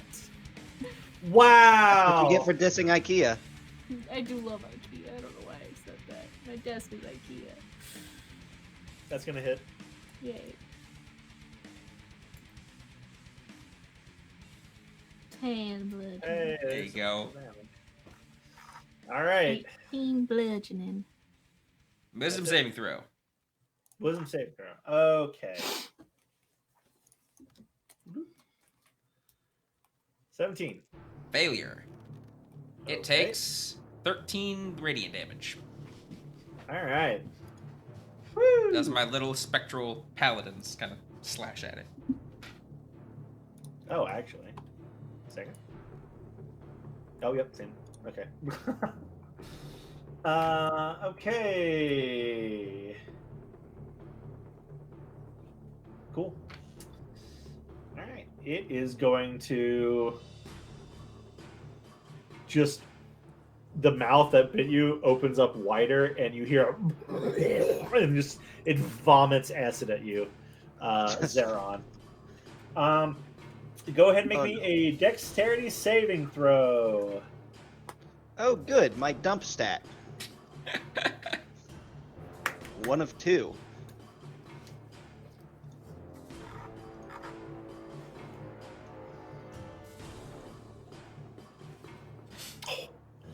All right. Oh man, that's with my aura Oh. that gives everybody a plus 4. No. You take Oh. 44 acid damage. Oh no. I would like to take a sentinel attack against it. Sure. So this one has to be armed, but thankfully I do have. Something. Do I have to be? Does it have to be armed, or can it just be a? What? I didn't know if it had to be a melee attack. An unarmed strike is still a melee attack. Yeah. Isn't it? Yeah. I don't know why. Got real Oh, confused. so Zeron, I did forget one thing. As you pushed on this, you were actually grappled. Didn't make a difference, but you haven't moved. So I'm now imagining I've just got like a mouth just around my arm that. But it wasn't able to get through your gauntlet. Yeah, and you're just hitting it with your sword. Let go. All right, what was that? I punch it for 9. For 9 damage. All right. Cool. Well, that was its go. So, Gaius. All right. Gonna go ahead and take a look at my spells here, quick. Oh yeah, no, that looked like it hurt. So I'm gonna go ahead and reach forward here. Or no, you know what? Actually, I'm going to prepare. No, I'm not. I'll cast it. Fuck it. Yeah, I'll cast Cure Wounds at 3rd level. Okay. on Zeron.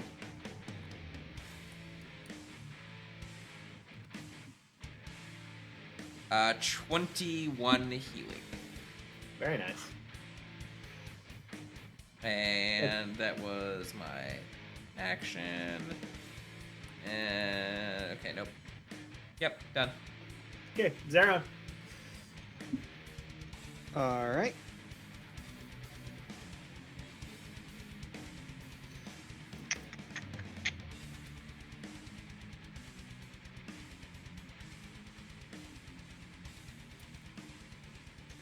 I'm going to cast Thunder Smite as bonus action. Okay. And then swing at the guy, The bookcase. Got it. the bookcase. 18. 18 will hit. All right. So that's going to be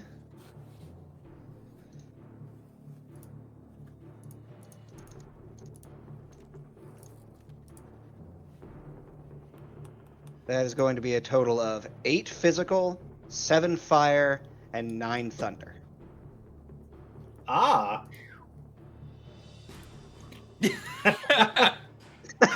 Nice. Boom. Like it Oh. sizzles and it falls backwards over. And it appears to not be moving. I'm gonna stab it. Stab it. Doesn't move. Still not moving. Wow, it bleeds a little more, but yeah. Hey, how you feeling there? Is there you need a little more juice? It starts reverting into this like cracked just pile of flesh with a couple tentacles and a toothy mouth. Say, I'm not terrible, but I definitely could use another jolt. Yeah, I'll cast Cure Wounds at 2nd level.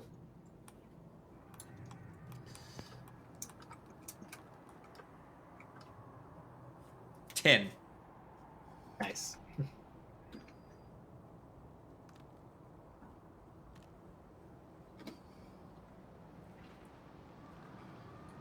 Alright, so Hmm. who wants to bet All that right. thing might have actually been blocking the path on one of the other ways? I bet you're Maybe. probably right. However, Poppy, would you? And I try to pass Poppy my candelabra. I hold it. All right. So I've sheathed my sword. I pull one of the javelins I have out from a sheath on my belt, Huh? and I hold it forward in a poking position. And now I Okay. will lead the way. Okay. All I right. just You lead the hold way the there. other candelabra over him. Very close. Oh gosh. Gaius, Yeah. would you can do that light thing as much as you want, right? Yeah. Would you? Sort of presenting Just the cast pokey light stick. on his All javelin. right. So now I got a glowing pokey stick. All right. You also have a candelabra. I gave it to Poppy. Okay. And Poppy's like trailing right behind him, like holding it, Dual wielding with- dual-wielding Yeah. candelabras. All right. Well, floor is yours. All right, I'm leading the way. Poke it. Nothing. In fact, now that you look, there's a bunch of like scrape marks on the floor, and underneath a lot of the bookcases is like an adhesive that's bonding it to the floor itself. Wait. There's an adhesive on these bookcases. Yes. I have an idea. Let's go back to that other one. All right. Hey, let me lead the way, guys, just in case. Okay. Okay. All right. You the mimics on the floor there. Yep. I'm going out. I'm like looking as we go. Do they still look like they kind of like have an adhesive on them? Not the ones that are in the along the wall or the ones that are in the rows properly. Wait.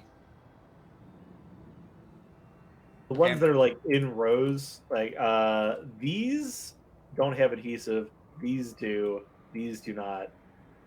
Okay. Well, Some of these specifically, do I'm not. coming here to this dead end here. Oh, this one definitely has adhesive on it. Yeah? This entire grouping has adhesive. All right. Yeah. I pop out my universal solvent. Nice. Fuck the maze.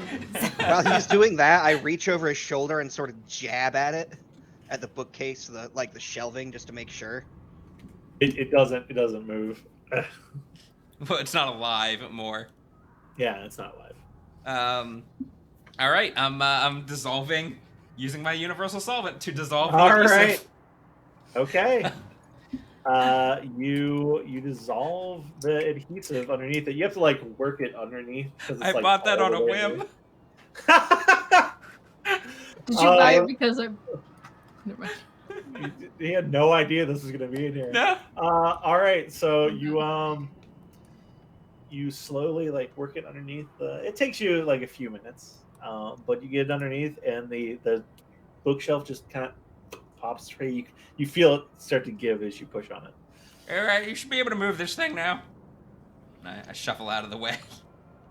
All right, I'm gonna sort of stow the javelin in the All right. sheath, and then, while trying to not knock anything over, I'm not just gonna like shove the thing over, but sort of Uh-huh. shift it out of the way as to not damage anything, because I don't want to. All right. Roll me a strength check. All right.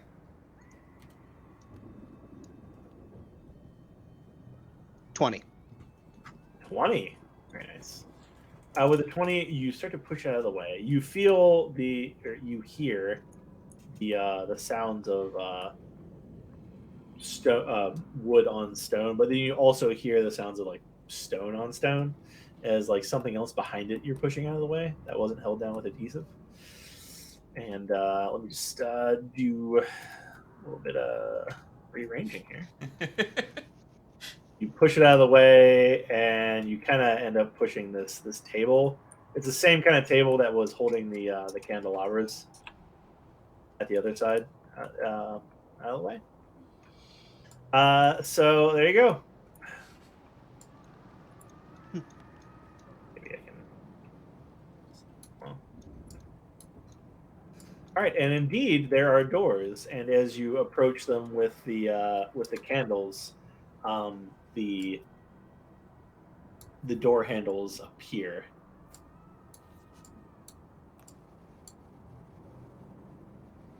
Onto this otherwise plain rock. All right. Can I have my candelabra back? Of course. All right, I'm gonna put it on the table.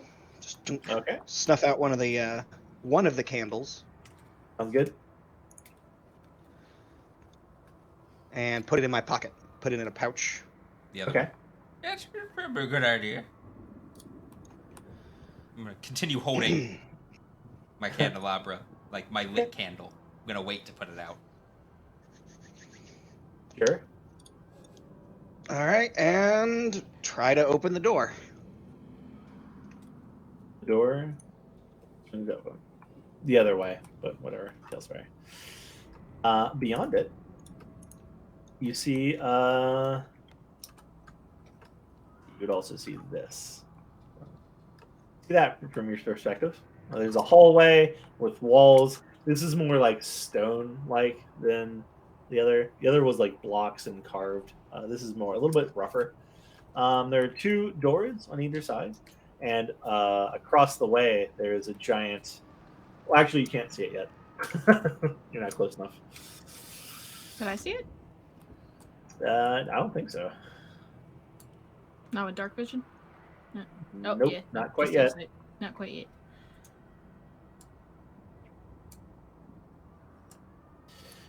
You step out into the hallway, and you can now see on either, like the walls end here, and beyond it on either side is just darkness, but you can see a path leading off.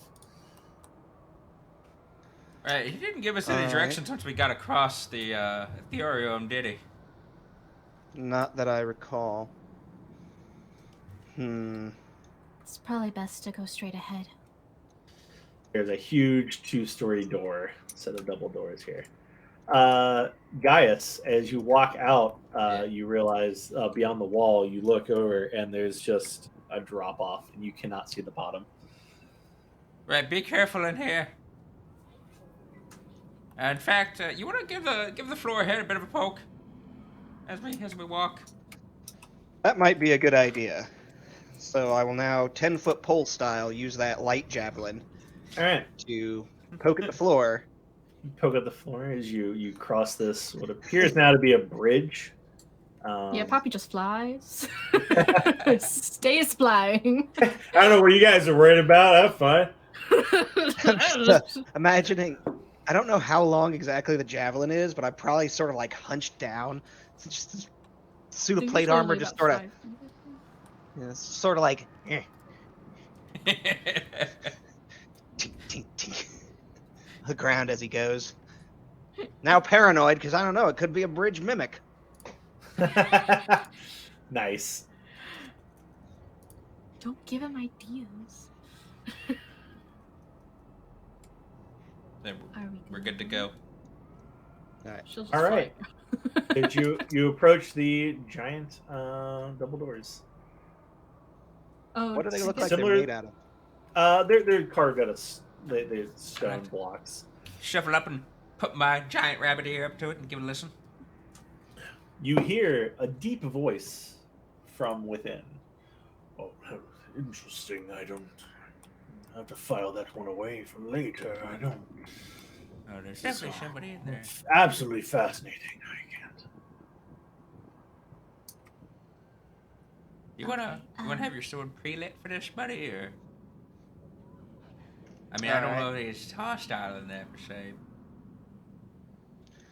I will put away the javelin, pull out the sword, mumble something under my breath, and I'm sort of just holding it up like it's a torch and not actually a sword. Okay. I'll just Doesn't look leave as the threatening. candelabra out here so that my hands are free. Okay.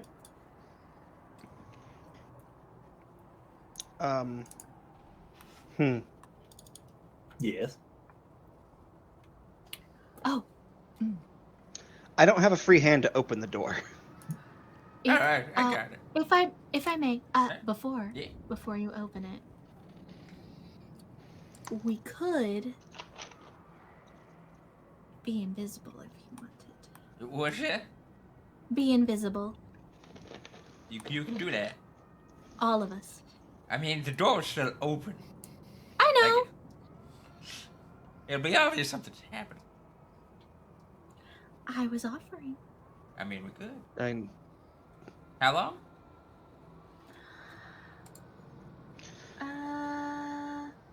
A few minutes, or until you attack someone. I like the idea, Mm, but there's one issue. yes. Either we're invisible carrying floating light sources, Mhm. or Gaius and I here are completely blind. Well, then, would you two like to go, and I'll just sprinkle myself and be invisible for you? That might be a good idea. Yeah. that would. Okay. I want to be next to you anyway, big guy. Gotta pat his armor. Just reach down and sort of, grip him on the shoulder. Actually, how tall are you as a I hand? am. I have it in my notes. I am 3'5". Yeah, so just sort of lean over, put the sword, just grip shoulder. All right. Poppy, How like 2 tall feet is- tall? She's like 2 feet tall. Yeah, I was Little. joking with Yuri when we were building the characters, or when I was building my character. It's too bad that they don't want to have tiny classes, because I totally would have just worn a button-up shirt and put you guys in my front pockets. Yes. Yes. We're here. All right. All right. I'm then. gonna sprinkle my dust of disappearance on myself. Okay. So I will be You. invisible for the next 8 minutes. Very nice. That's a long time. That is a long time. Unless you attack something, Yeah. right? Or is that just okay. Unless I attack something. Go Alright, ahead. yeah. Push the door open. Pull the door. I hope it's pushed with this bridge. All right, how are you doing this? You did hear somebody mumbling inside. Yeah, just as I go to open it. So we were told the book should be around here somewhere. So you're not being stealthy about this, are you? Nope. All right. Yes, Well, the two of us who were sent to find these books and nobody else should be Yeah. able to find them here. as you open the doors, you do see a large set of. Hold up, before you walk Okay, sorry. in. You in fact see these large amount of bookcases in this vast chamber with various desks that are covered in notebooks and loose papers. There's a couple braziers lighting up the area pretty well. As you watch, some books just kind of come out of the bookcase on their own and fly over to one of the desks, and there's an ink pen that writes in it and puts it back up, and then the book stays there for a moment and then closes and then rises back up in the air and back off the shelves. To your left, a giant, what at first is a floating ball, but then you see 10 different eye stalks coming off of it, and it's away from you at the moment. It's not looking at you. All of its eye stalks has various books up in the air floating, reading. And it let's see. Go ahead and roll me a stealth, even though you weren't being stealthy. I'm being stealthy. 15 team. Oh. 15 team. Sorry. Oh, nice. 17. Somehow. Jesus Christ, 11. Why can I not roll a check?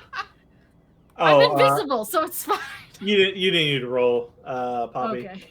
But as you open the door and be like, "Yeah, we were sent down here to find a tome, not to," and you look up and one of its eye stalk goes right at you.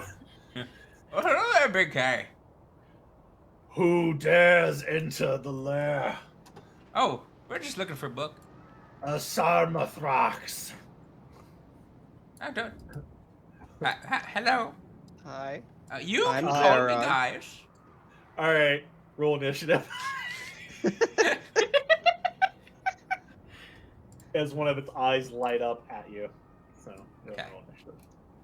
I didn't have time to do something. Unfortunately, no. Damn. So Gaius, who's next to me, also gets the +4. Yep. Making it 22. 11. I got a total of 19. All right. Here we go. Huh. It doesn't have a bonus. Weird. All right, there we go. All right. 18. Cool. So, what's your dex? My next. Yeah. +3. Okay, so you are going first. And then, big boy. And you, what was yours, Mark? 19. 19. Oh, okay, you're first. And then Poppy. All right. Zeron, you're first. Okay. As its eye lights up at you. Does my light go out?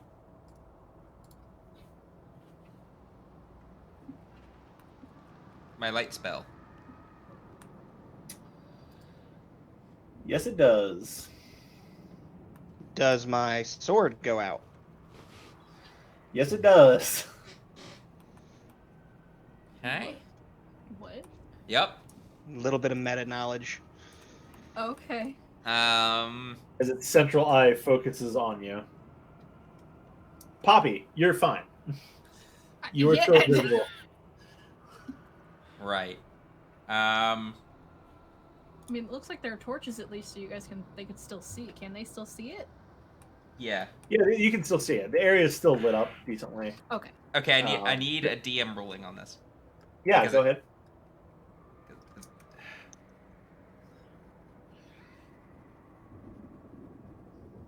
I don't know. It's are is this a suppression? It's an anti-magic field. So, spells and other magical effects. I'm more That thinking if I cast a buff, will it affect after the person suddenly goes out of the field, or is it just wasted? An active spell or other magical effect on a creature or an object. Spells and other magical effects that target a creature or an object in the sphere have no effect on that target. In this case, it's a cone. So, no, you can't cast it on him until you get out of the cone. Okay. But it's Zeron's turn. Yes, it is Zeron's turn. Oh, it is? I got a 22. Yeah. You got a 19. Oh! I apologize. Yeah, I think you had him Yep, there we go. backwards. Yeah, because the +4 wasn't added in on Tail Spire. Yeah. Gotcha. So- All right, so Gaius, it is your go first, and what am I even doing? Here's that, and I also have this. Oh, nice. There you go. Oh, nice. I don't know if that's Yeah. showing up. Oh, nice. Yeah, that's what happened as you came in the door. Nice. I forgot about that. All right, cool. I set that up and then completely forgot about it. That's fine, whatever. All right. Turn-based mode. Go ahead, Gaius. Is your go now. As an interaction, Uh-huh. I would like to take Zeron's sword. As I move. Okay. I'm going to call that Is a that- free action. Yeah, is that If okay? Zeron's willing. Yeah. Yeah, I'll I won't play it. stop him. I'm kind of surprised as you just, I assume, hop up. Yes. And I'm going to use, I'm going to go ahead and 1, 2, 3, 4. At what point does my light come back on? Just going to keep moving Let's here. find out. It doesn't say what the angle on the cone is. So what's this? The default? standard angle is 56.5 degrees, I think, in Tail Spire, or in D&D 5e. Oh, okay. Yeah. Well, it goes there. 56. There you go. So it comes on when I'm, like, here. Yeah. Okay, his sword lights up, and I cast Holy Weapon Okay. on his sword, and then basically poffer it so that Zeron can take it on the way past. So would the fire come back on? Yes. Yeah.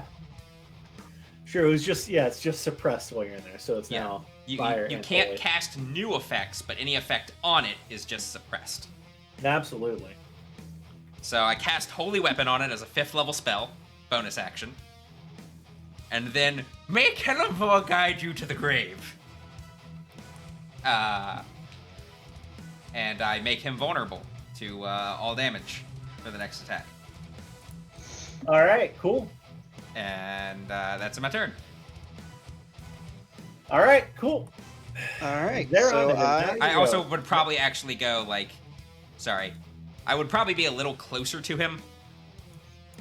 that's pretty much the. Here. Oh. Well, as close as I could be, like, sorry, the line of walking in between Zeron and him, where the effect ended. Okay. So that Zeron could basically just grab the sword on the way over. 3, 4, 5, 6. I think that's 30 feet. Yeah. So you're there. So Zeron, there you go. Your move. All right. So I moved 15, 20, 25, 30. Am I outside of the cone here? Yes. All right. So, as an interaction, I grab my sword back from my furry friend.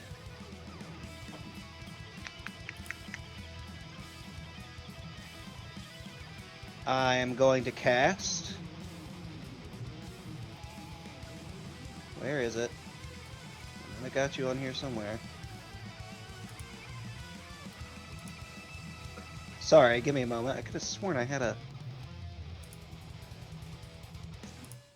Alright, yeah, I'm going to cast...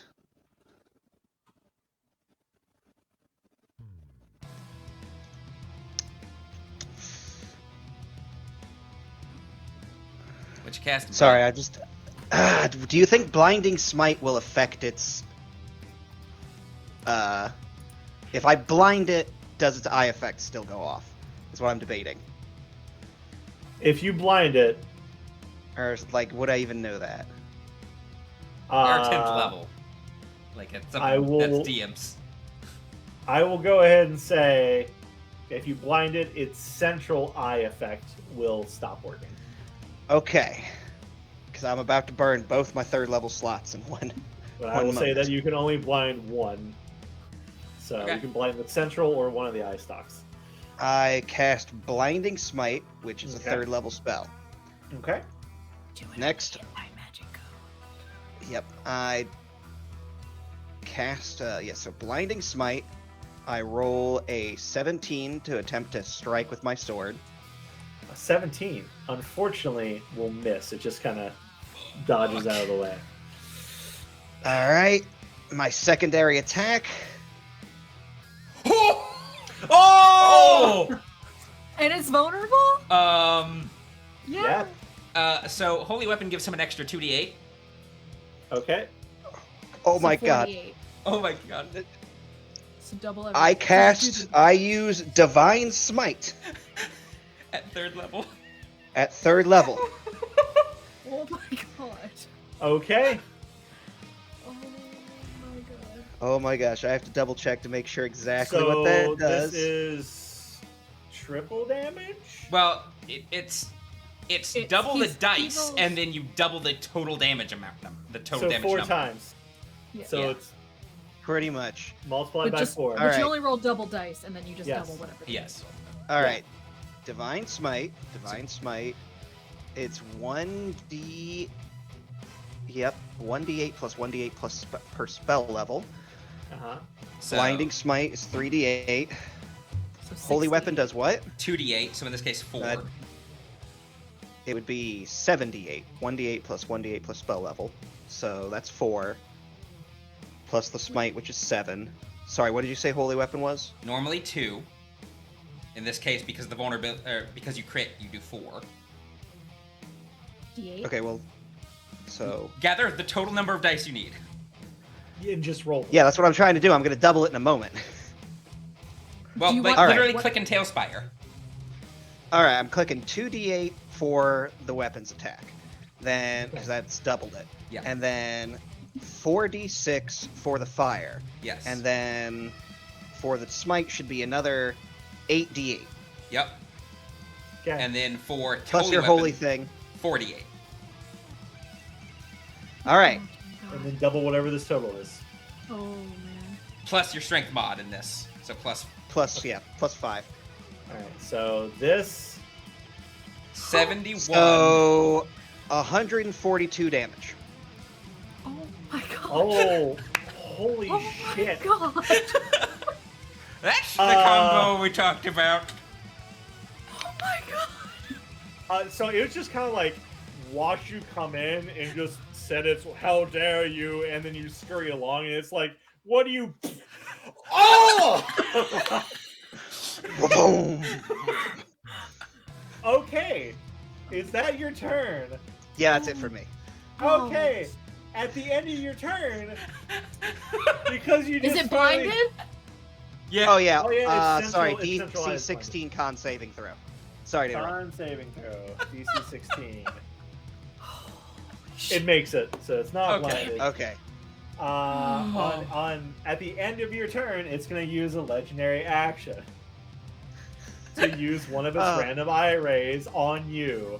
'Cause I'm fuck gonna it. die so quick. To paralyzing ray. Make me a Constitution saving throw. Zeron. Oh boy. Don't you remember you have a bonus on Con saving throw. because of your aura, What's my? right? Yep. I get a +4, which actually this is calculated by Tailspire. Okay. Okay. Or by D&D Beyond. It's just the initiative aura is not for you guys. All Oh right. no. You are paralyzed for 1 minute. You are incapacitated and can't take actions, reactions. You automatically fail strength and dex saving throws, and attack rolls against you have advantage. Any attacker that hits the creature is a critical hit if the attack is within 5 feet.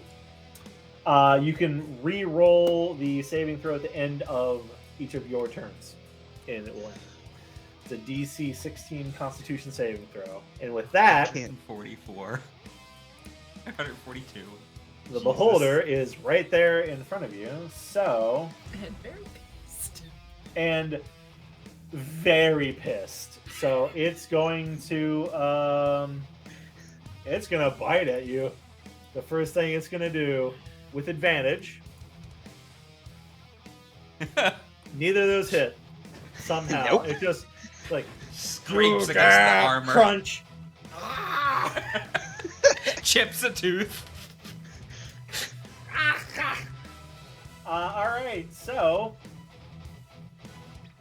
on. Yep. All right, so it's gonna shoot its first ray at Zeron. Slowing ray. Oh no. I think you just fail it. Because of the paralyze. Yeah. Is it a deck save? Dex. Yeah, it's a deck save. Yeah, then he fails. Yeah. Your speed is halved for 1 minute, and you can't. Well, you can't take risks. So you have to break both of these. You have slow and petrify on you. Paralyzed. Paralyze.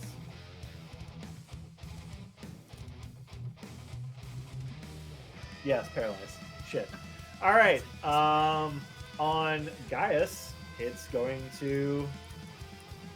Another eye lights up and make me a wisdom saving throw. Oh. As a red light bathes you. Are my auras still active? I imagine they would be. Because they're- anybody within 10 feet of me is immune to being frightened. All right, you make the save. So and it's gonna have a second ray that's going to hit you because it can't see Poppy. All right, make me another wisdom saving throw. Do I get a plus to my saves as well, Mark, or is that just you? Give me 1 second. It Let me doesn't pull it matter. up again. I don't think it matters. You make the save.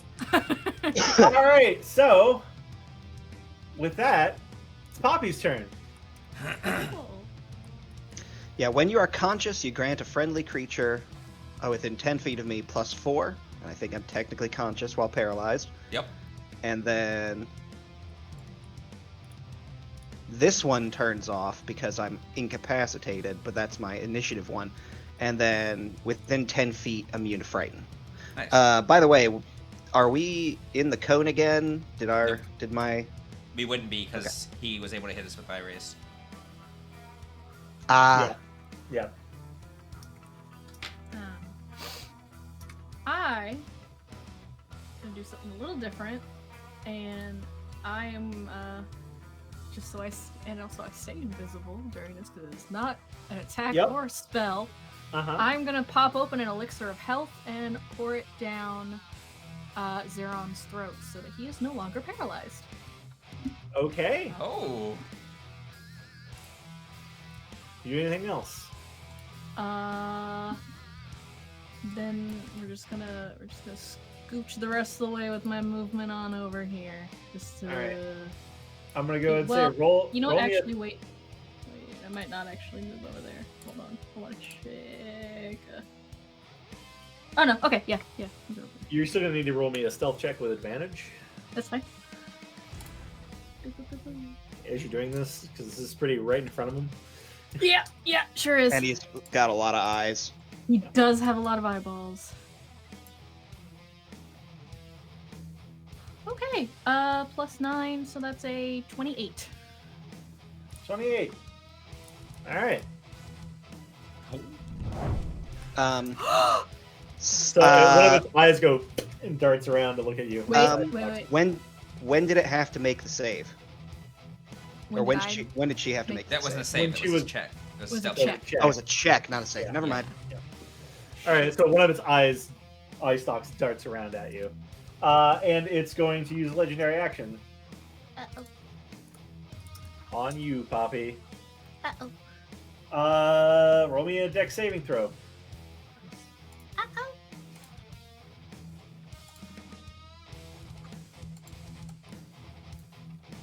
And this is a saving throw. 21? 21 will succeed. All right. So you feel the time start to slow, and then you manage to shake it off. Gaius, it's your turn. Right. I think that was all your big stuff, big guy. So sorry. I clap my hands and dismiss holy weapon, which each creature of my choice within 30 feet of the weapon, which in this case is going to just be the beholder, must make a con saving throw. Okay. DC 18. 14. All right. It takes 48 radiant damage. He hit hard. 18 radiant damage, and it is blinded for 1 minute. All right. Let's say it's central eye. Yep. Now, why don't you pick on somebody your own size? And I'm going to bring out a golden reliquary from my pouch, ring it in the air, and or kind of shake it in the air a little bit, and the skeletal hand of Kelemvor will come up from behind him, and out comes a summoned celestial defender. So one of these was a bonus action, and the other one was a... No, I dismissed it as a bonus action. It does not count as casting a spell. Right, got it. And then I cast Summon Celestial as my action. Okay. So I'm summoning it behind him. It is a large creature, and I'm specifically summoning the defender type. So, and he acts after me. All right. Get him! Okay, well, at the end of your turn, it's going to shoot an eye ray at you. Stop! Okay, make me a con saving throw. Con? Yes, con saving throw. Okay. 22 with the, Make it. or 21 with the bonus from You make it. Zarin. All right, and then it goes after you. So, Okay, so let's see.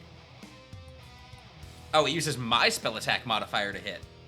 Oh, nice.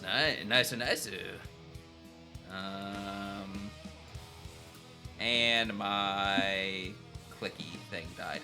All right, it's a D20. That's probably gonna miss. That is a 17. a 17 will miss. Okay, does it have multi-attack? Yes. It gets 2. Okay. So again, 22 to hit. 22 will hit, yes. Or, sorry, 20. I think 21, sorry. Bleh, words. A 21 will hit. Alright, so it does... Where's the Summon Celestial tab? Okay, a D10 plus 8 damage. So 13. 11 damage. And Poppy, you gain 6 temporary hit points. Okay. And that's it for its All turn. right. Okay. Zeron.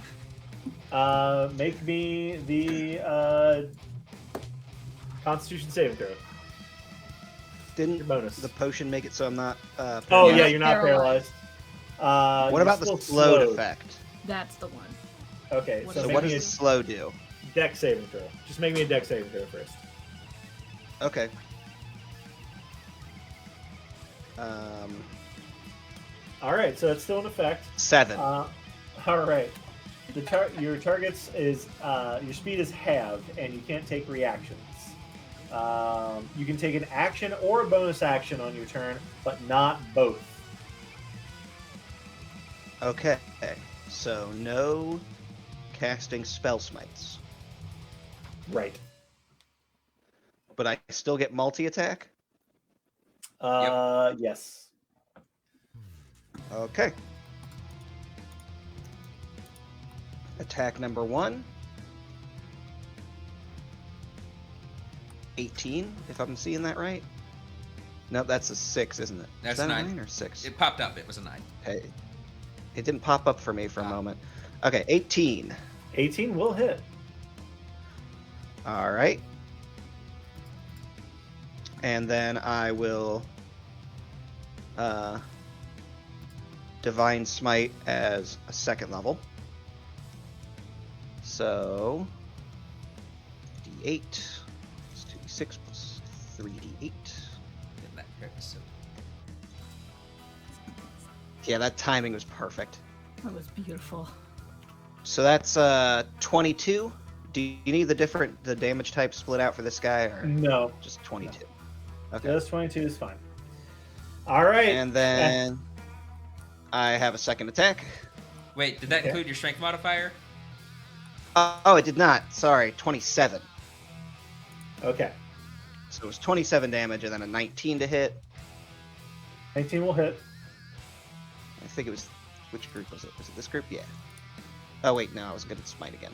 Oh, apparently I'm divine smiting again because I grabbed the wrong dice set. So, 36. A 36. Wait, 36 damage? Yeah. 36 damage. All right, how do you want to do this? Shove the flaming sword right in that big central eye. All right. Stab. No. All right. As Gaius summons the celestial behind it, its wings unfurl and it slashes into it. It and turns back around and tries to get it, like, bite down at you, and you just shove your sword up into its eye and twist, and flames spread through the eye, and it bubbles and sears before it floats slowly to the ground and collapses into a heap. 144 fucking damage. 142. Yeah. 52 damage. That, the celestial looks job done. Here, you can stay around for an hour. Help us find this book. Puppy's gonna start flitting around invisibly looking for this book. It lasts an It takes hour. off its hood. It takes off its hood. It's got like 12 eyes around its head. You're expecting a face, and you just got eyes. Yeah, that looks about like what I expected. We're looking for what family was it again? Arloth. Oh, Arloth. thank you. Latest Arloth volume. You as you're flitting by, a book kind of floats by, lands at a table. Oh. The inkwell dips out of it, and you see on the page, it's an entry for it's part of the Lorethian. It's written on the side, volume 8. The top of the page, it's got an entry for a Glen Moon. And you look, there's a parent's birth date, and then it has a entry for death, the day of the death. And as you watch, it writes a second entry for death. What? I don't like that. Here, sorry, What was the name? Greg Moon, Gregory Moon. Writes a second entry for the death date, and it waits a moment for the ink to dry, and then it closes back up and floats and back off to the shelf for the Lorethian family. But as you look and watch it, it passes by Arloth. So, you roll me an investigation, just in general, for the party as you look. All of us. Sure. Can I assist Poppy in her search? Yes. One of you roll with advantage. Oh, definitely. Oh. I'll roll, but Yeah, you rolled. Ignore 16. me. Now you go ahead and roll with advantage. You had the plus. Ah, that's fine. All right. 20. Never mind. 23. So you go down the Arloth bookshelf, and there's a lot of like knowledge about the family in here, and things that the family's learned, and like almost like secret recipes for things and how to forge stuff. But you find the family lineage books in Arloth 1, 2, 7. Oh, there is a book 8, and you pull it off the shelf, and it's like a giant tome. It's like this thick. You have trouble holding it, Poppy.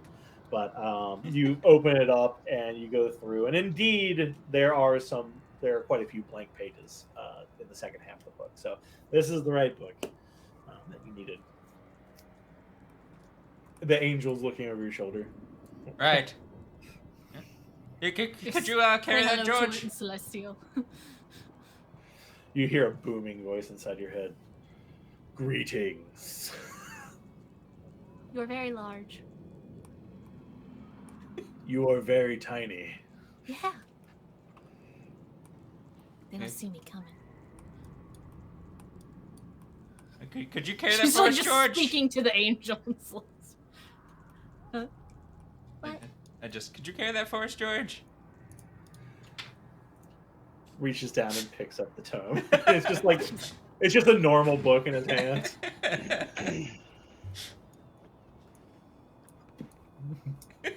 Hope he fits through the book maze. I'm gonna use this fucking whole hour of the spell, damn it.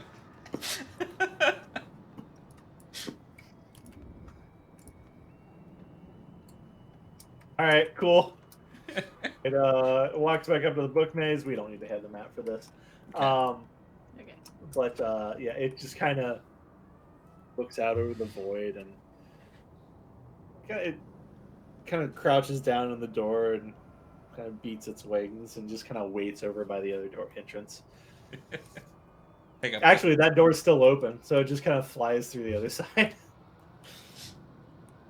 Back into the main hallway. Yeah, sure. All right, cool. There are nothing that bothers you on the way back. Make your way up to the top floor where you came in. You're nice. It's a little bright. The windows, a lot of the sun's beating down inside. It's nice to hear like the sounds of the forest around the archive here as you come up the stairs. As you come up the stairs, the wizard, Archivist Moore, is waiting for you at the top of the stairs. Is the angel still with you? Yes. Okay, cool. He's like, "Oh, you made a friend." Yes, literally. Yeah, very, very good. Hey, George, Tom, see, we got it. Oh, good. By the way, while you were down there, I figured out who did it. I figured out who shat my pants. Oh. Oh, good. Yeah, one of the back pockets on one of my pants. And he kind of pulls open his robes to you can see that he's wearing pants now. They're very nice. And anyway, in one of the back pockets, I found this, and he holds up. It's a playing card, and it's the Joker, and he hands it to you. Oh, I'm not taking it. Oh, I prestidigitated it. It's not. I'll let the rabbit take it. George. I will. All right, Zeron will. You take it with your gauntleted fist and you look at it, and there's writing on the Joker side of it, and it says, Since you think you're above the courts, we give you a present within your shorts. Yeah, that's Squelanche. That's the court jester. Should have known. Apparently he didn't like my complaining about the archive being a mess. So you got your tome. You just take care of everything down there. Not everything. There's still something in the the one room with the things and the stuff. The artifacts. The artifact. Oh, okay. We took care of most of the things in there, but we made sure we got our there's some candles in the we got here's one. Oh yeah, no, I can go to the yeah, no, I can get the restricted section now. That's perfect. I can go grab some more candles from the storeroom. That's unfortunately on the far side of the ethereal library. Don't know why we put it on the other side. That was a bit of a mistake. There was a beholder. Oh, What did he call himself? Anthrax. Gregory Moon. Zarnax. Zimtex. Something like that. I don't know. I was just could have been. concentrated on. Oh, yeah, I the was book wrote a concentrating second on, death date for a killing it. Gregory Moon. Gregor Moon. A second death date, huh? Yeah, which if that fucker's into undeath, I'm gonna get him. Well, I mean, Immediately after the beholder was slain. But yeah, the beholder said his name, and it wasn't that. He was like, he's like, who dared disturb the lair of Xanax or something? He's very chill, beholder. all right. Well, if you don't need anything else, we got a couple of spare bedrooms for visiting nobles if you want to take the night, spend the day here. But otherwise, I think we're good. I think we're even. So that's where I'm going to close the adventure. Woo! Woo! That was really good. All right. That was fun. Oh. 142 damage. You wiped out nearly 3/4 of his health in one attack. The fact that it crit was... Oh. The fact that I didn't go beforehand, too, because I was going to enlarge him on top of it. Oh. Yeah. You should have consulted with perfect. me. Sorry, it just came up while we It's were okay. chatting, like, the other night. Like, literally last night at, like, I 1 tease. a.m. I tease. Mhm. Oh, But I yeah. wasn't- Yeah, cast that me was large. supposed to be like a, hey, they might TPK, but it's a one shot, you know. No. And here you go in just swinging for the fences. Yeah, I was like, well, I know Neal's gonna throw something big at us, so I'm gonna save. We're gonna save our biggest fucking combo move. We're just gonna pile on as many dice on you as possible. And you did, and then you critted on top of it. And then you critted. Yep. And then it was vulnerable. See, this is why I love playing paladins because of the smites. I can bonus action smite and then divine smite as part of an action. Yeah, I like that you took the flame tongue weapon as well, so Oh, you had shoot. some extra dice. I literally I just didn't realized touch technically. Didn't even touch it. Thanks for the bits. Yeah. Thank you, Bits. Wow. Oh, yeah. Well, Kind of forgot we were streaming because I had to close out of that.